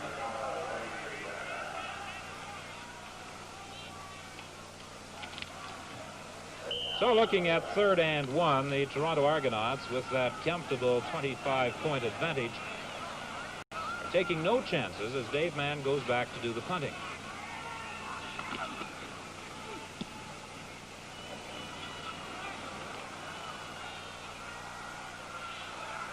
Dave Easley grabbed it, and almost immediately Marco and Prophet were down to make the tackle.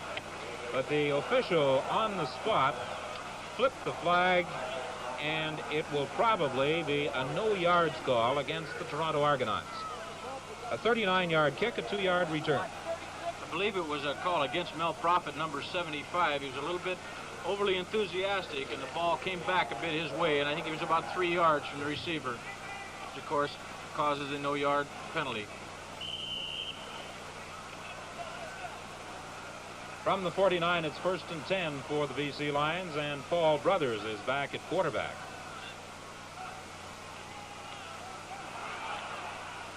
And this one is intercepted by Ed Learn. Caught and dropped by Ted Workington.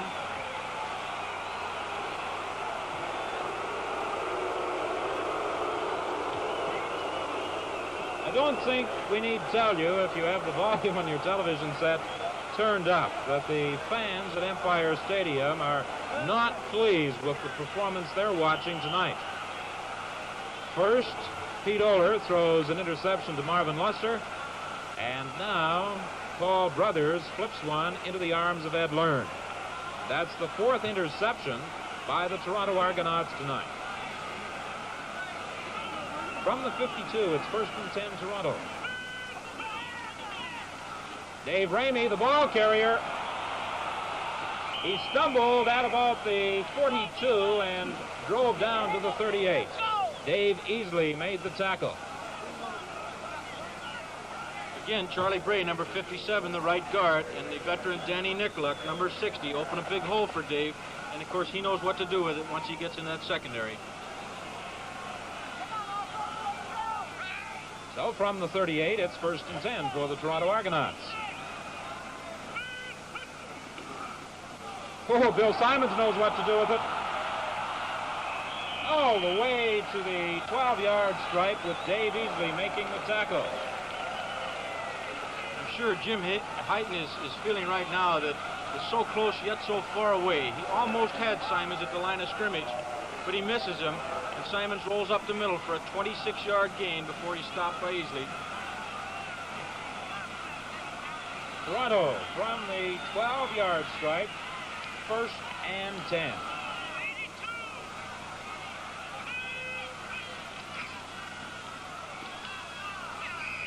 Ramey is down to the 8-yard line.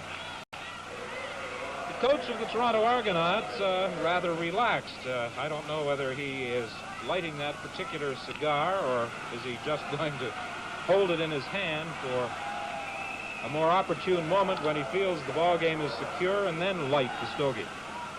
He should feel secure, Don, at this point, because the Toronto Argonauts are really taking it to the BC Lions, as they say. They're doing nothing fancy, just handing it to a back and going with basic line blocking.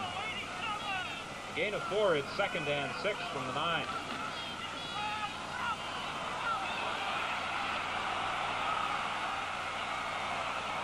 Through the end zone, although Mel Prophet was the intended receiver, number 75. So now it's 3rd and 6, and the question is, what will the Toronto Argonauts do? Will the move come from the bench with Dave Mann going for 3, or will they gamble and try for 6? And apparently the decision has been made. Tom Wilkinson will go for 6 points, or at least the 1st down. It's 3rd and 6 from the 9.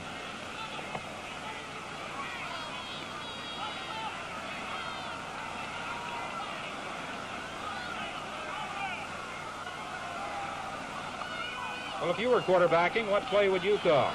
Penalty marker is thrown. And trapped for the loss. Jim Heighton gets through to Wilkinson, but a penalty marker is down.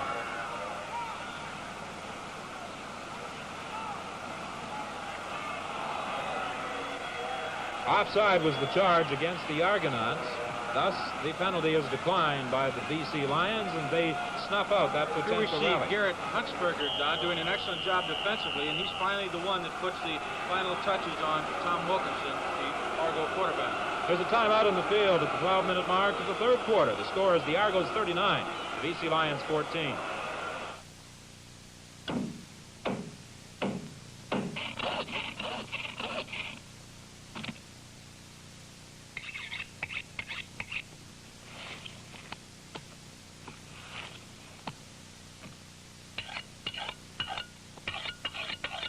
When you go to your butcher, you expect fresh meat.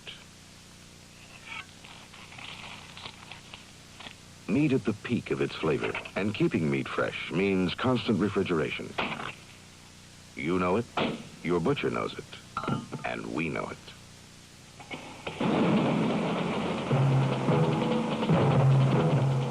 So at CP Rail, we developed controlled temperature cars for fresh shipment of meats and other perishables. It's another way our specialized freight equipment works for you.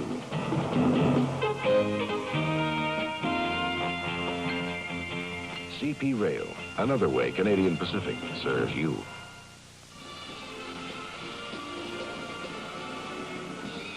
Well, if you're wondering about some of the statistics of this ball game, the Toronto Argonauts have been averaging about 117 yards per quarter. They have a total output offensively of 350 yards, 17 first downs to 6 first downs and 123 yards for the BC Lions.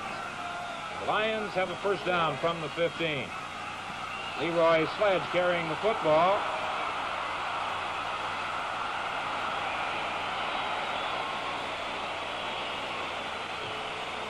A good run back by Sledge up to the 33-yard line. Tackled there by Dick Thornton. One of the few bright lights in the BC, from the BC's point of view, Leroy Sledge this evening. He goes for a 20-yard gain with Big Ken Sugarman, number 68, and Trevor Ekdahl, number 66, leading him on that sweep around the right side. Jake Scott, number 21, comes out to the left. First and 10 for the BC Lions. The swing pass to Leroy Sledge. He's a tough man to bring down. Tackled by Dick Thornton on the far side of the field. That's another first down. You know, Don, perhaps it's a good thing that Ramey wears 14, not 27. You've got 27 Sledge in Vancouver, 27 Washington and Ottawa, another 27 in Ramey. You'd have defensive players as couch cases all over the league.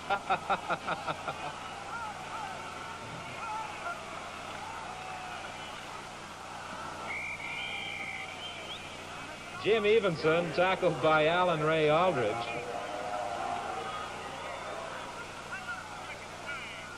We asked Dick Thornton earlier today, Don, what he attributed the Toronto cohesiveness to is they have a lot of cast-offs from other ball clubs. And his comment was that Coach Leo Cahill just seemed to be able to mold the ball club, treat them all like men, and be concerned mainly with their performance on the field. Second and 9 from the 46 for the BC Lions. The pass complete to Jake Scott. He has a first down. There's a penalty marker back at the line of scrimmage. Dick Thornton made the tackle.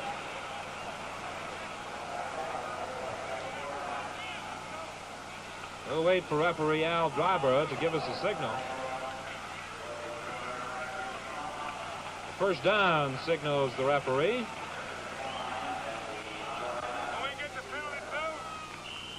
No indication as to what the flag was thrown for or whether it was dropped inadvertently.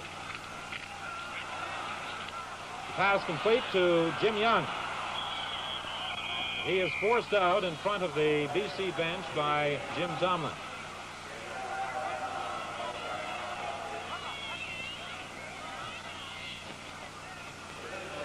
BC is trying to steal some of the Argonaut offensive theory now and sending people in motion and having 4 or 5 quick receivers on one side of the field. They've had success, but it's been limited success on this drive.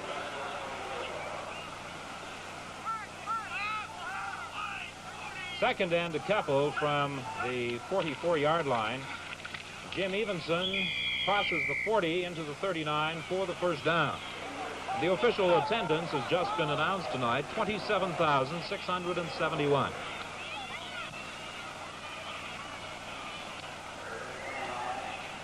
So it's first and 10 for the BC Lions. Paul Brothers, number 10, the quarterback. He has had 3 of his passes picked off. 2 of them have been returned for touchdowns. Pete Oler, in for just 1 play, had his only pass attempt intercepted.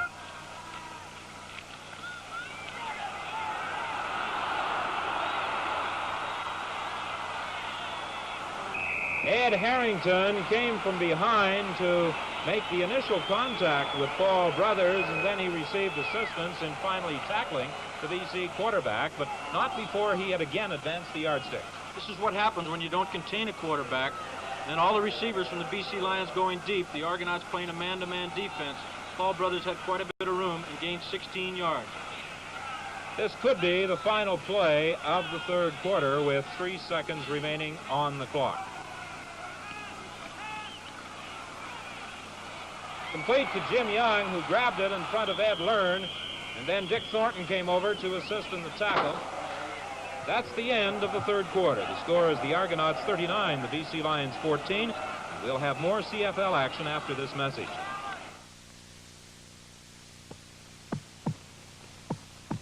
Heart disease is a family problem, and the control of this leading health enemy is a family affair. Yes, there are steps that every one of you can take to reduce the risk of heart attack. Regular exercise, for example. It improves the circulation and strengthens the heart. And weight control. Extra pounds increase the risk of high blood pressure and heart attack.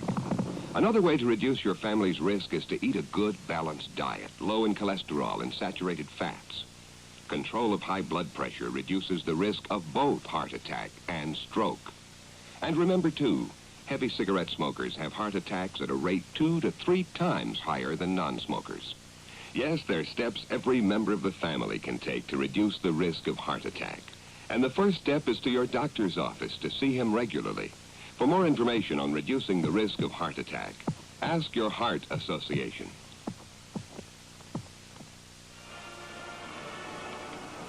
Don Whitman along with Frank Rigney, Don Chevrier, Mo Simovich, Giuseppe Simoni for the fourth quarter of this Toronto Argonaut British Columbia Lion football game, with the Argonauts leading 39-14. Earlier, Frank Rigney commented about the number of characters on this Toronto Argonaut roster. And the coach of the Toronto Argonauts, Leo Cahill, simply said there would be no policing off the field.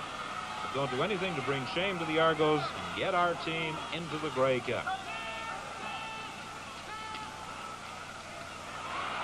Lynn Hendrickson moves the football to the 5-yard line, and from there it will be first and touchdown for the BC Lions. Hendrickson, number 71.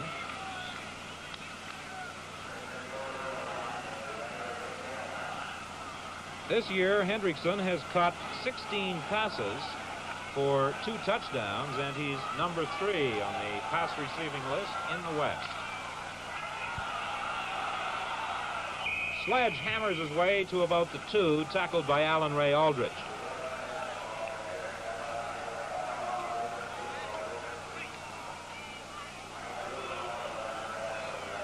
Number 70, Mike Bloom, just getting to his feet, and number 64, Paul Balasuk, coming into the picture.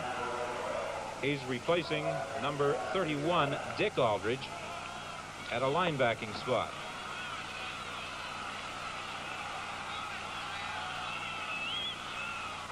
Second and touchdown from about the 3.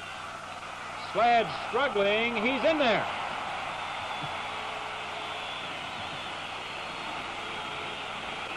$27,000 fans have not had too much to cheer about tonight.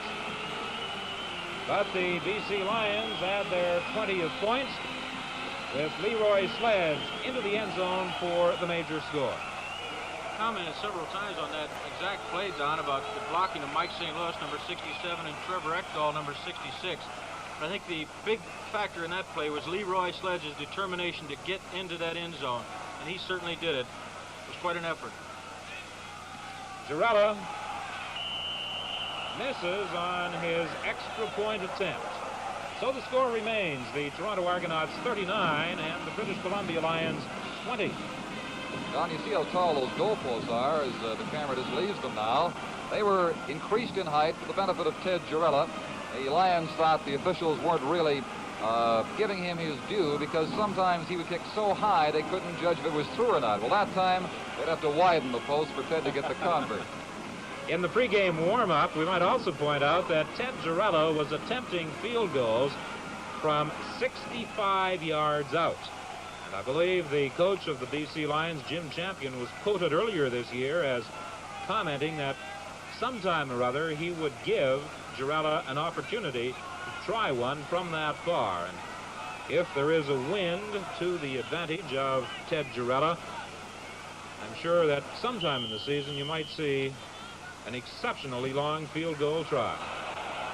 His kickoff goes to Ramey, who fumbles it in the end zone.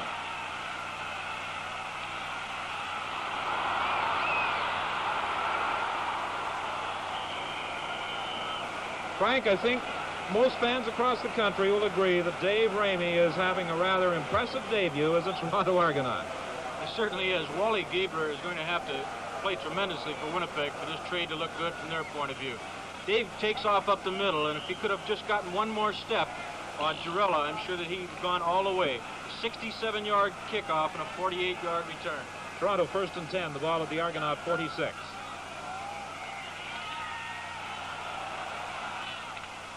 Good catch by Mike Eben, who cut right in front of Toby and Ray and made the grab for a 7-yard gain. That very nearly was intercepted. You just have to have a tremendous amount of respect for Wilkinson on that play. He rolled out to the right, and he actually threw backward, the toughest thing that he can do. He didn't have a chance to stop. He just threw across his body and did a fine job of it. A round of applause for Dave Ramey, who comes to the Toronto Argonaut bench and is being replaced by Bob Morgan. Sideline pass to Bobby Taylor.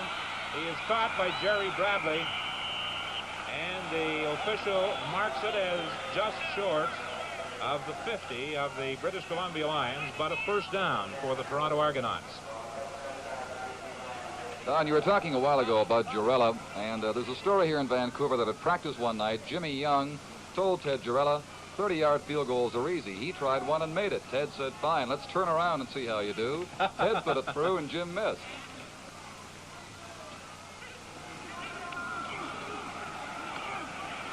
Here's the bomb. Intended for Eben, incomplete.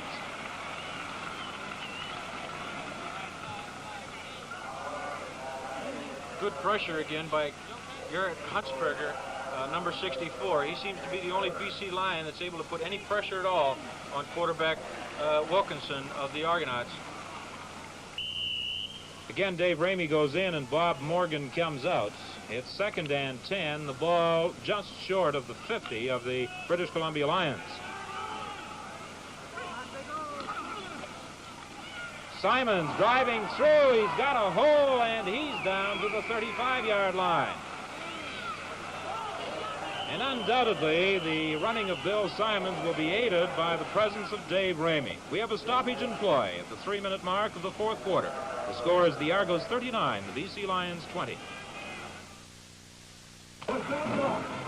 Playing right field. Letting it pitch. Number 10. Trustee Scott. Major League Baseball has come to Canada. It's the Expos playing out of Montreal's Jarry Park. CBC Television covers the Expos, Canada's first Major League Baseball team. It's a hit that puts a runner on first, and Hal Kelly calls the exciting play-by-play, with Jim Hearn providing the color commentary.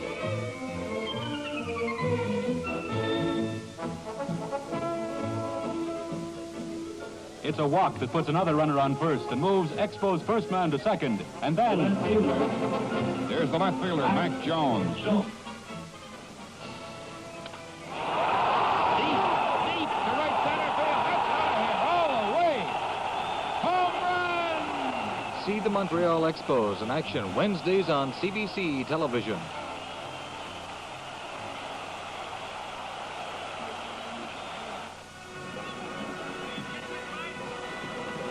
That 15-yard gallop by Bill Simons puts the Argonauts at the BC 35-yard line. They have it 1st and 10.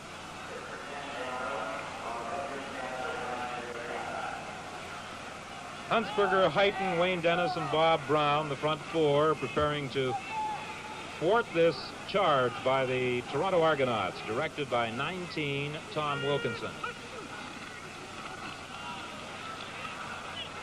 Pass to Bobby Taylor. He's caught by Craig Murray, but it's another first down at the 15-yard line.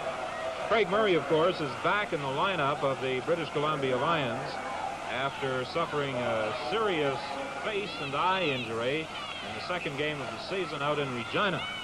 That was a 20-yard gain by number 24, Bobby Taylor. A great pattern there, Don. Both Taylor and Mel Prophet, the tight end, they scissors across their paths, and both of them were open. 1st and 10, Toronto from the 15-yard line. Morgan is in place of Ramey, and he gets the ball. Wayne Dennis, number 52, made the tackle. It's a gain of 2. It will be 2nd and 8.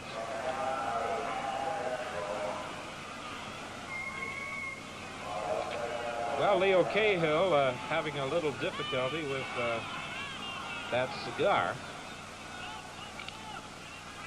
He's had it lit, but he's had difficulty keeping it going.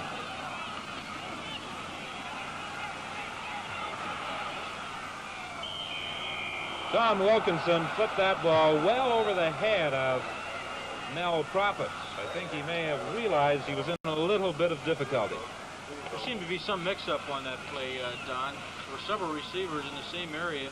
Mike Eben, who normally is not in the starting offensive lineup, seemed to be somewhat confused, and right next to Bobby Taylor in the BC Lion defensive secondary. So now the Toronto Argonauts will try for 3 points. Cosentino will hold the ball at the 20-yard line. Dave Mann kicking from directly in front of the posts. He is successful. So add 3 more to the Toronto Argonaut total, and they now lead 42-20. Reminder again, the Canada Games on CBC television tomorrow, and that's with the closing ceremonies from Halifax. And on Wednesday, our cameras follow the Argonauts to Edmonton for the second game of their Western swing against the Edmonton Eskimos. That game at 8 o'clock Edmonton time on Wednesday night from Clark Stadium.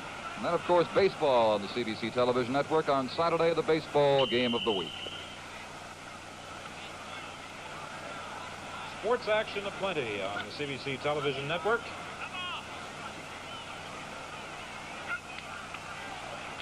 A draw play. Evenson is the ball carrier, striking to the 43. Marv Luster was in on the tackle. Evenson last year, the second leading rusher in the West.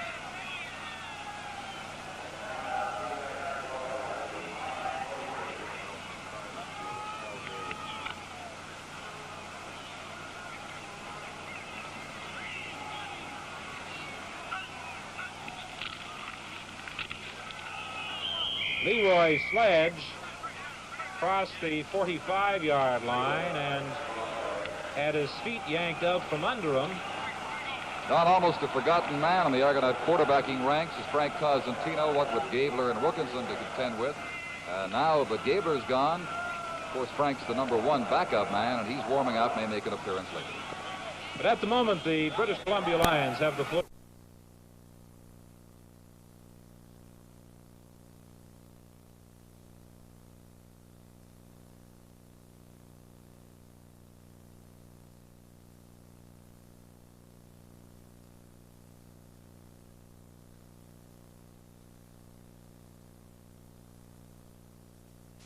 Be some mix-up on that play, Don. There were several receivers in the same area. Mike Eben, who normally is not in the starting offensive lineup, seemed to be somewhat confused, and right next to Bobby Taylor in the BC Lion defensive secondary. So now the Toronto Argonauts will try for 3 points. Cosentino will hold the ball at the 20-yard line. Dave Mann kicking from directly in front of the posts. He is successful. So add 3 more to the Toronto Argonaut total, and they now lead 42-20. Reminder again, the Canada Games on CBC television tomorrow, and that's with the closing ceremonies from Halifax. And on Wednesday, our cameras follow the Argonauts to Edmonton for the second game of their Western swing against the Edmonton Eskimos. That game at 8 o'clock Edmonton time on Wednesday night from Clark Stadium. And then, of course, baseball on the CBC television network on Saturday, the baseball game of the week. Sports action aplenty on the CBC television network.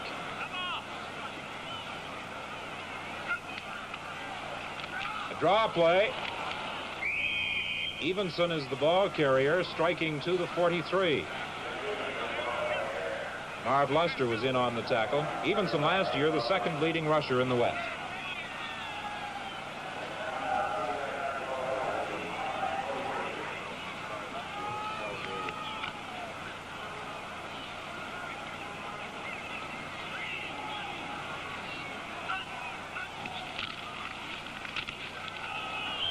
Leroy Sledge crossed the 45-yard line and had his feet yanked out from under him. Don, almost a forgotten man in the Argonaut quarterbacking ranks is Frank Cosentino, what with Gabler and Wilkinson to contend with. Now, but Gabler's gone. Of course, Frank's the #1 backup man, and he's warming up, may make an appearance later. But at the moment, the British Columbia Lions have the football under the direction of quarterback Paul Brothers. It's 1st and 10 from the 47. Pass is complete to Leroy Sledge. Dick Thornton came up to make the tackle. Number 25, Tricky Dicky, as he's nicknamed by his teammates. Of course, Dick, being the old pro that he is, he's going to give away those short receptions at this point. With a 22-point lead and 8 minutes left to go, Dick knows what he's doing. He gives an 8-yard reception to Leroy Sledge.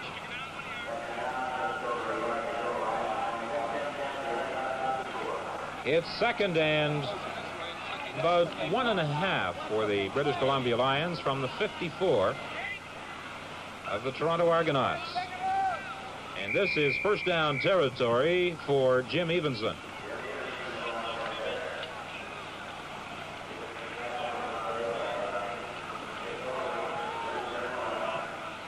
Vernon Vanoy and Dick Aldridge both came up to haul down the BC ball carrier.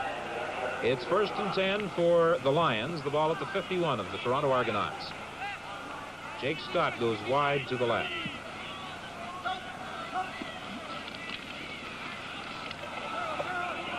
Long throw to Scott. Tomlin was defending on him. And some mix-up there. Brothers either flipped it the wrong way or Scott turned the wrong way, Frank. I think that ball got away from him a bit, Don. As the golfers across the country will attest to, he simply didn't stay down with that one, I don't think, and it flew right over the receiver's head.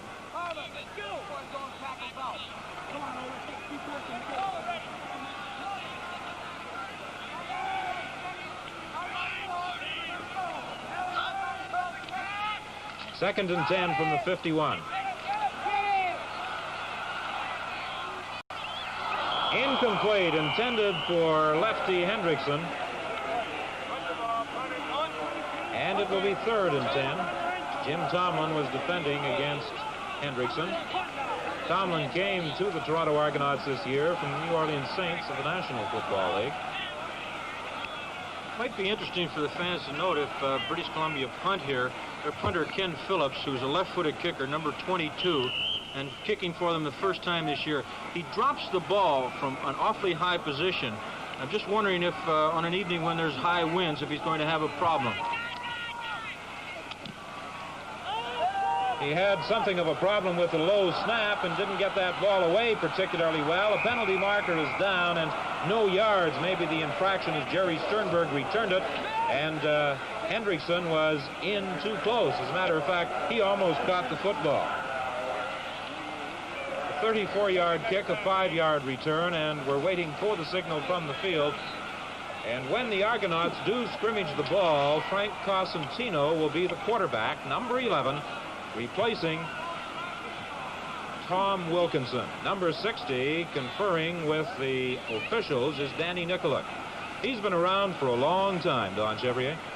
Yes, he has. 14 years, as Frank Rigney said earlier. And for Danny, it's been a long wait to have a solid contending team to play for, but he appears to have one here in 1969. Don, I think you were talking to Coach Leo Cahill about Frank Cosentino last night. Yes, we were talking about Cosentino. We were talking about Tom Wilkinson and the quarterbacking situation. And maturity is one word the coaches use most often when talking about quarterbacks. And of course, Cosentino spent time with both the Hamilton Tiger Cats and the Edmonton Eskimos, and he's going to be an excellent backup man for the Toronto Argonauts in the opinion of Coach Leo Cahill. Mike Eapen was the intended receiver, number 32.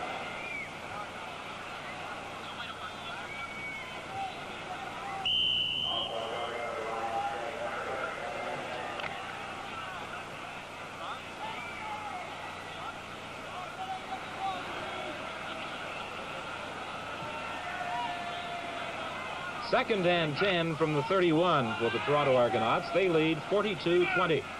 6 minutes and 4 seconds remain in the ball game.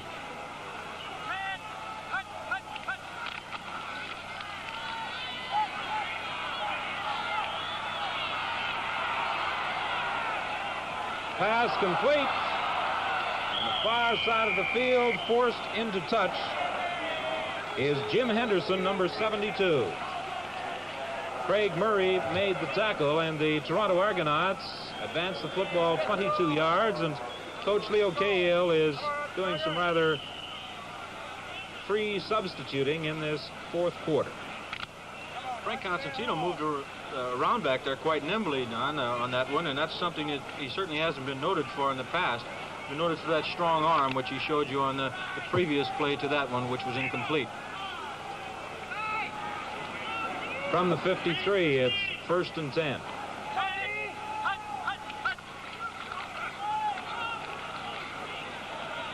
Over the head of Bobby Taylor. Len Sparks was defending on Taylor and deflected that ball.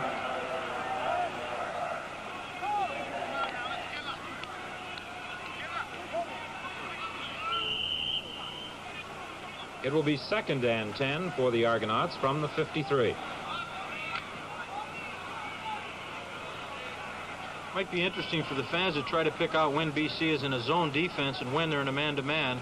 When you see Toronto in offensive backs go in motion, if nobody moves on the BC defensive team, they're in a zone defense.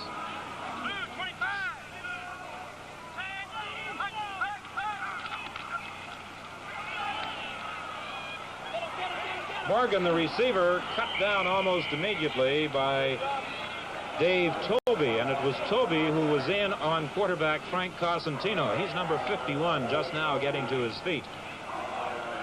He made an excellent recovery after putting the rush on quarterback Cosentino to come over and cover Morgan.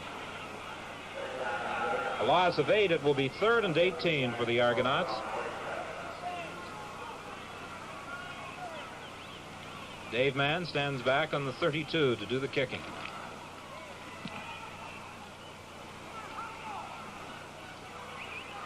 Fielded by Lassiter. And he's stopped at the 24-yard line. Alan Ray Aldridge is down to make the tackle. A 40-yard kick and a 1-yard return.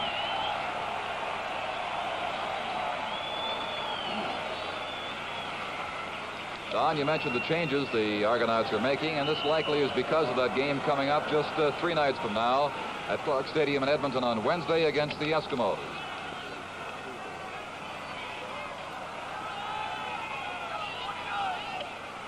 And Henry Grenda, the young Canadian, is now in at quarterback for the BC Lions.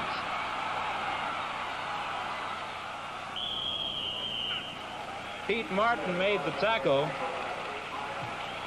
Grenda moving out of there and lugging that football to the 30-yard line. A number of people have mentioned in Vancouver the similar physical appearance of Grenda to the former great Joe Kapp, who was the quarterback here for so many years. Certainly, if it carries through to his ability, the BC fans will be pleased. Grenda is 6'3" and weighs 215 pounds. He played his college ball at Washington State. Leroy Sledge, the ball carrier. The Lions, by the way, have just placed cap back on their negotiation list. He has a leg injury in Minnesota. It's doubtful they'd wave him right through the NFL, but the other day they put Cap's name on the BC negotiation list. It's short of the first down by 1 with 3:03 to play in quarter number 4. And with the Argonauts leading 42-20, Jim Champion apparently feels he's nothing to lose by gambling.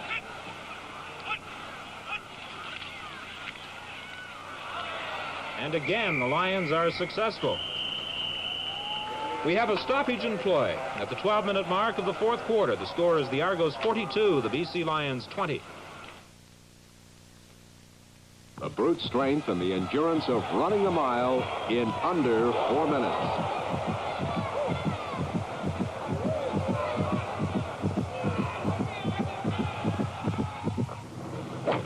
The drive that knifes the air. An odyssey found in wind and sail. The crunch and intellect that makes winners. Horses and hooves, winning speeds, last-second charges, winners, losers, excitement.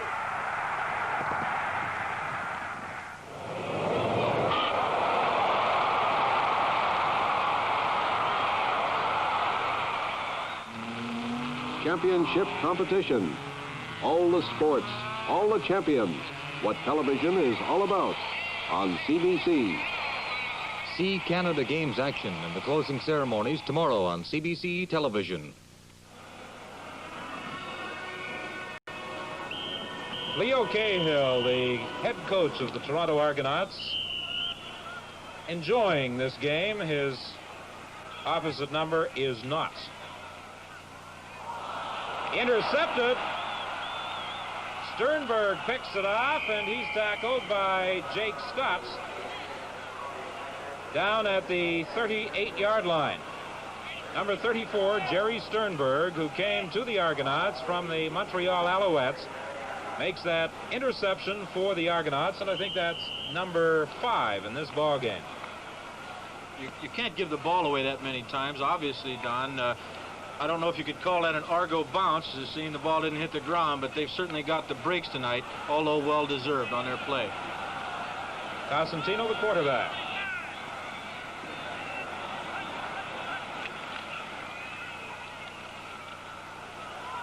Long throw to Bobby Taylor, intercepted by the BC Lions.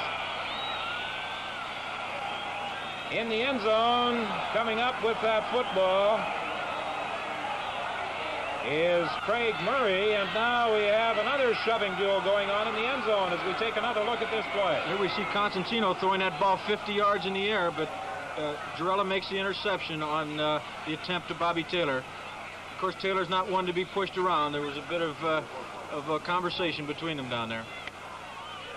And so the ball changes hands quickly with 2:06 remaining, and the British Columbia Lions will scrimmage from the 10.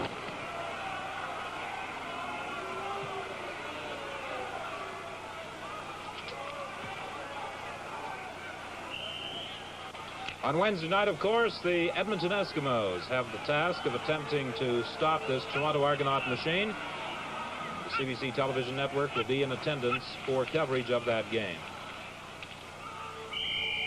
Jim Evenson is up to the 14-yard line where Marvin Luster came up to make the tackle.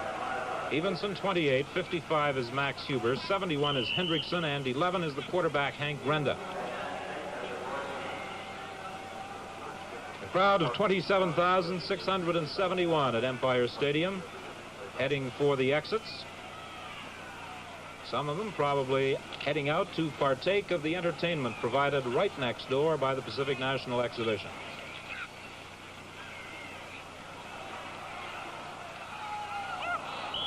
The pass attempt incomplete. Scott was the intended receiver.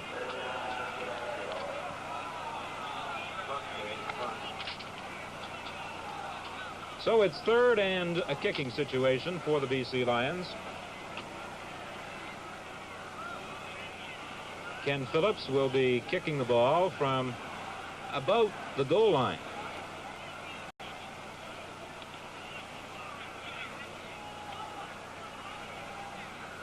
The Lions heading for their 5th consecutive defeat in the Canadian Football League. They occupy the cellar in the West.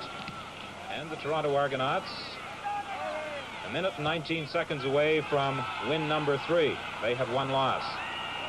Mike Eben is dropped at the 50-yard line, and the Argonauts will get an opportunity to add further to their point total. Dave Galinsky made the tackle for the Lions.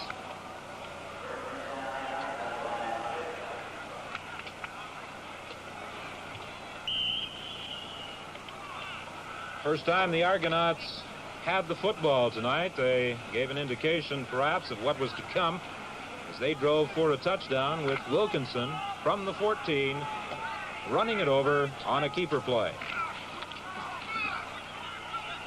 Cosentino throws, and how about that one? Bobby Taylor missed it. It was over his head. It bounced off the shoulder of Bradley, and as you saw, Taylor almost recaptured the football. 51 seconds to play in the 4th quarter. 42-20 is the score.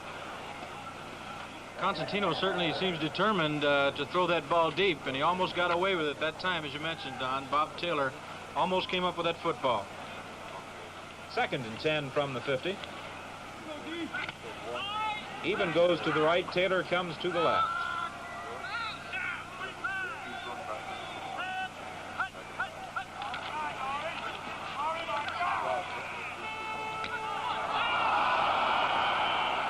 Sparks had a great opportunity for an interception. He's talking to himself out there. It was in his hands and out again. So with 46 seconds left, Toronto Argonauts will give up the football on a 3rd down punt. Lassiter and Easley go back to receive it. As our spotter, Mo Simovich, has pointed out, on all punts by the Toronto Argonaut Football Club, Alan Ray Aldridge, number 44, comes in to replace Bob Swift to center that football. He's been doing an excellent job this evening, as has Dave Mann, the punter.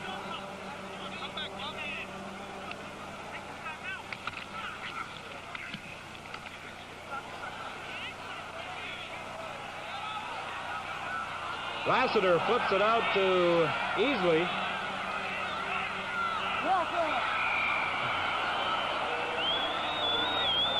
The last waltz, I guess you could call that one, as Hudspeth hung on for dear life to the jersey of Easley and swung him into touch. Hudspeth, number 66, stands 6'4" and weighs 240 pounds. He adds some beef to that offensive line of the Toronto Argonauts. He came to the team from Southern Illinois. 27 seconds remain to play. Grenda still the quarterback for the BC Lions. The pass to Jake Scott. He's tackled at the 30, but that's a 1st down. Again, the Toronto Argonauts defense quite willing to give away those hook patterns. A 15-yard gain as Jake Scott comes down, curls in, and he's hit with that pass from quarterback Pete Oler. I'm sorry, Bruce Brothers.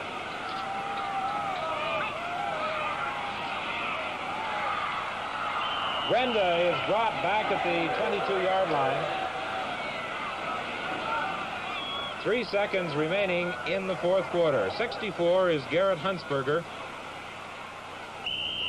Early in the game, he was a solid part of that BC defense. 64 for the Toronto Argonauts. Balasuk has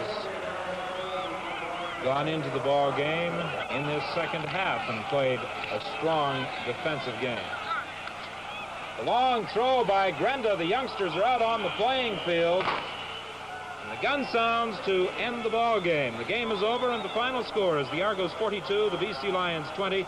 We'll be back in a moment with our summary and statistics. I'm Tom McKee.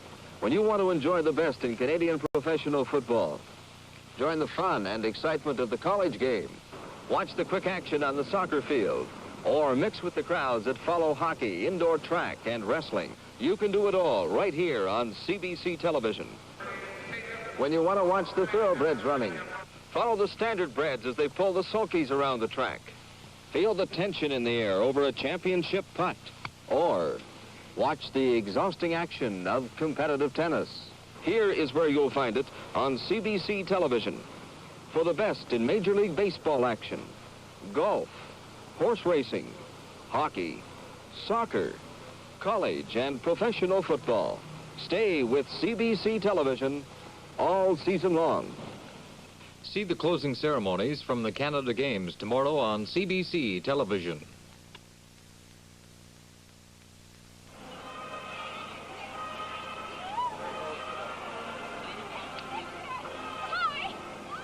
Don Chevrier back at Empire Stadium, and this gives you some idea of the power of the Argonaut offense in this game against the BC Lions tonight.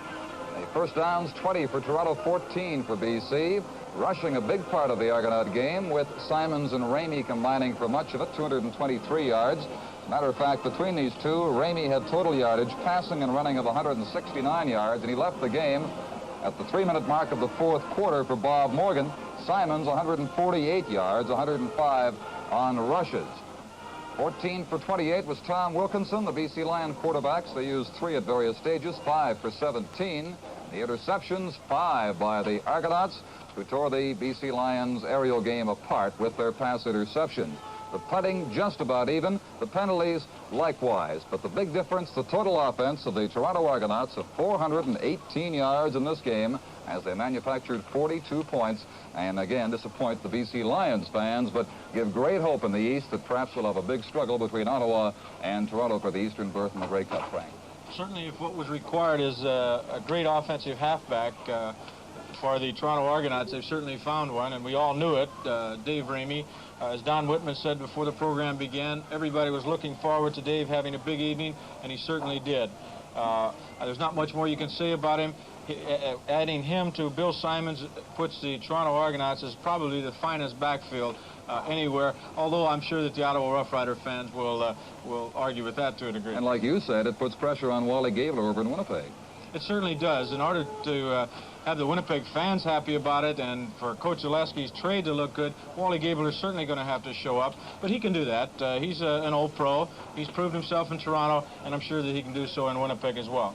Let's look now at one of the highlights of the game, and there were so many. The Lions, even though they scored just 20 points and lost by a total of 22, had their moments as well, and young Jake Scott was a key member of that kickoff team. I think as much effort and time as we've given to Dave Ramey, it only is right to show that the BC Lions do have an offensive player who can scamper with that football himself, and one person of Jake Scott, an 87-yard kickoff return which led to BC's first touchdown, a drive that amounted to 22 yards after that run back. Don Whitman, for a while you had a tense, exciting game. It sort of ran away on us later on because the Argonauts made some changes. But the Lions, you know, you watch them, you get the feeling they can still be a good football team. Tense, exciting game when we lost our network early in the first quarter, and then we had that brawl over in the far side of the ball game. In Hamilton, so at least what else can go power. wrong this year? But the BC Lions have had a lot of work, and we made the comment earlier in the game about Jim Champion's reaction to the schedule. I was talking to Champion yesterday, and Denny Veach, of course, the general manager, is not particularly pleased with the schedule the BC Lions have drawn this year. And in making a comment, Champion said, if Denny Veach voted for it, it had to be unanimous at the drafting schedule of the CFL. Well, perhaps better luck next year for the Lions when the 1970 schedule comes out for them. But all is not lost yet. No. And so the Argonauts come out and gain their first win in the Western Conference, the 2 games they'll play. The final score was the Argonauts 42 and the British Columbia Lions 20. The CBC's next CFL telecast Wednesday night, August 27th, when the Edmonton Eskimos play host to the Argonauts. That's the Eskimos and the Argos from Clark Stadium Wednesday night, coast to coast on the CBC. Now, on behalf of our sponsors and the CBC Television Network, Don Chevrier bidding you all a very pleasant good night.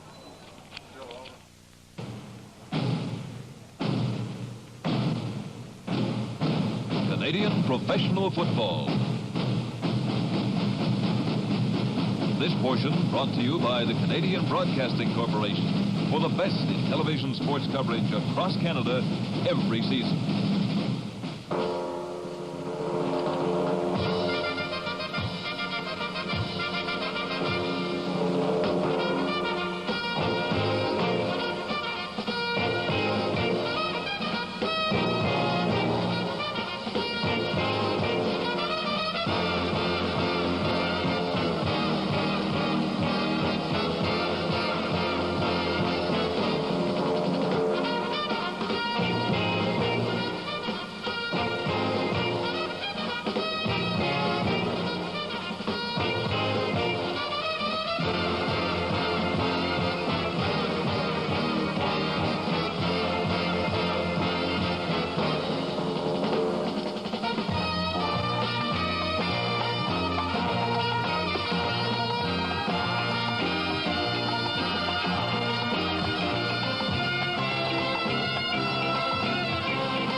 This has been a CBC TV sports presentation.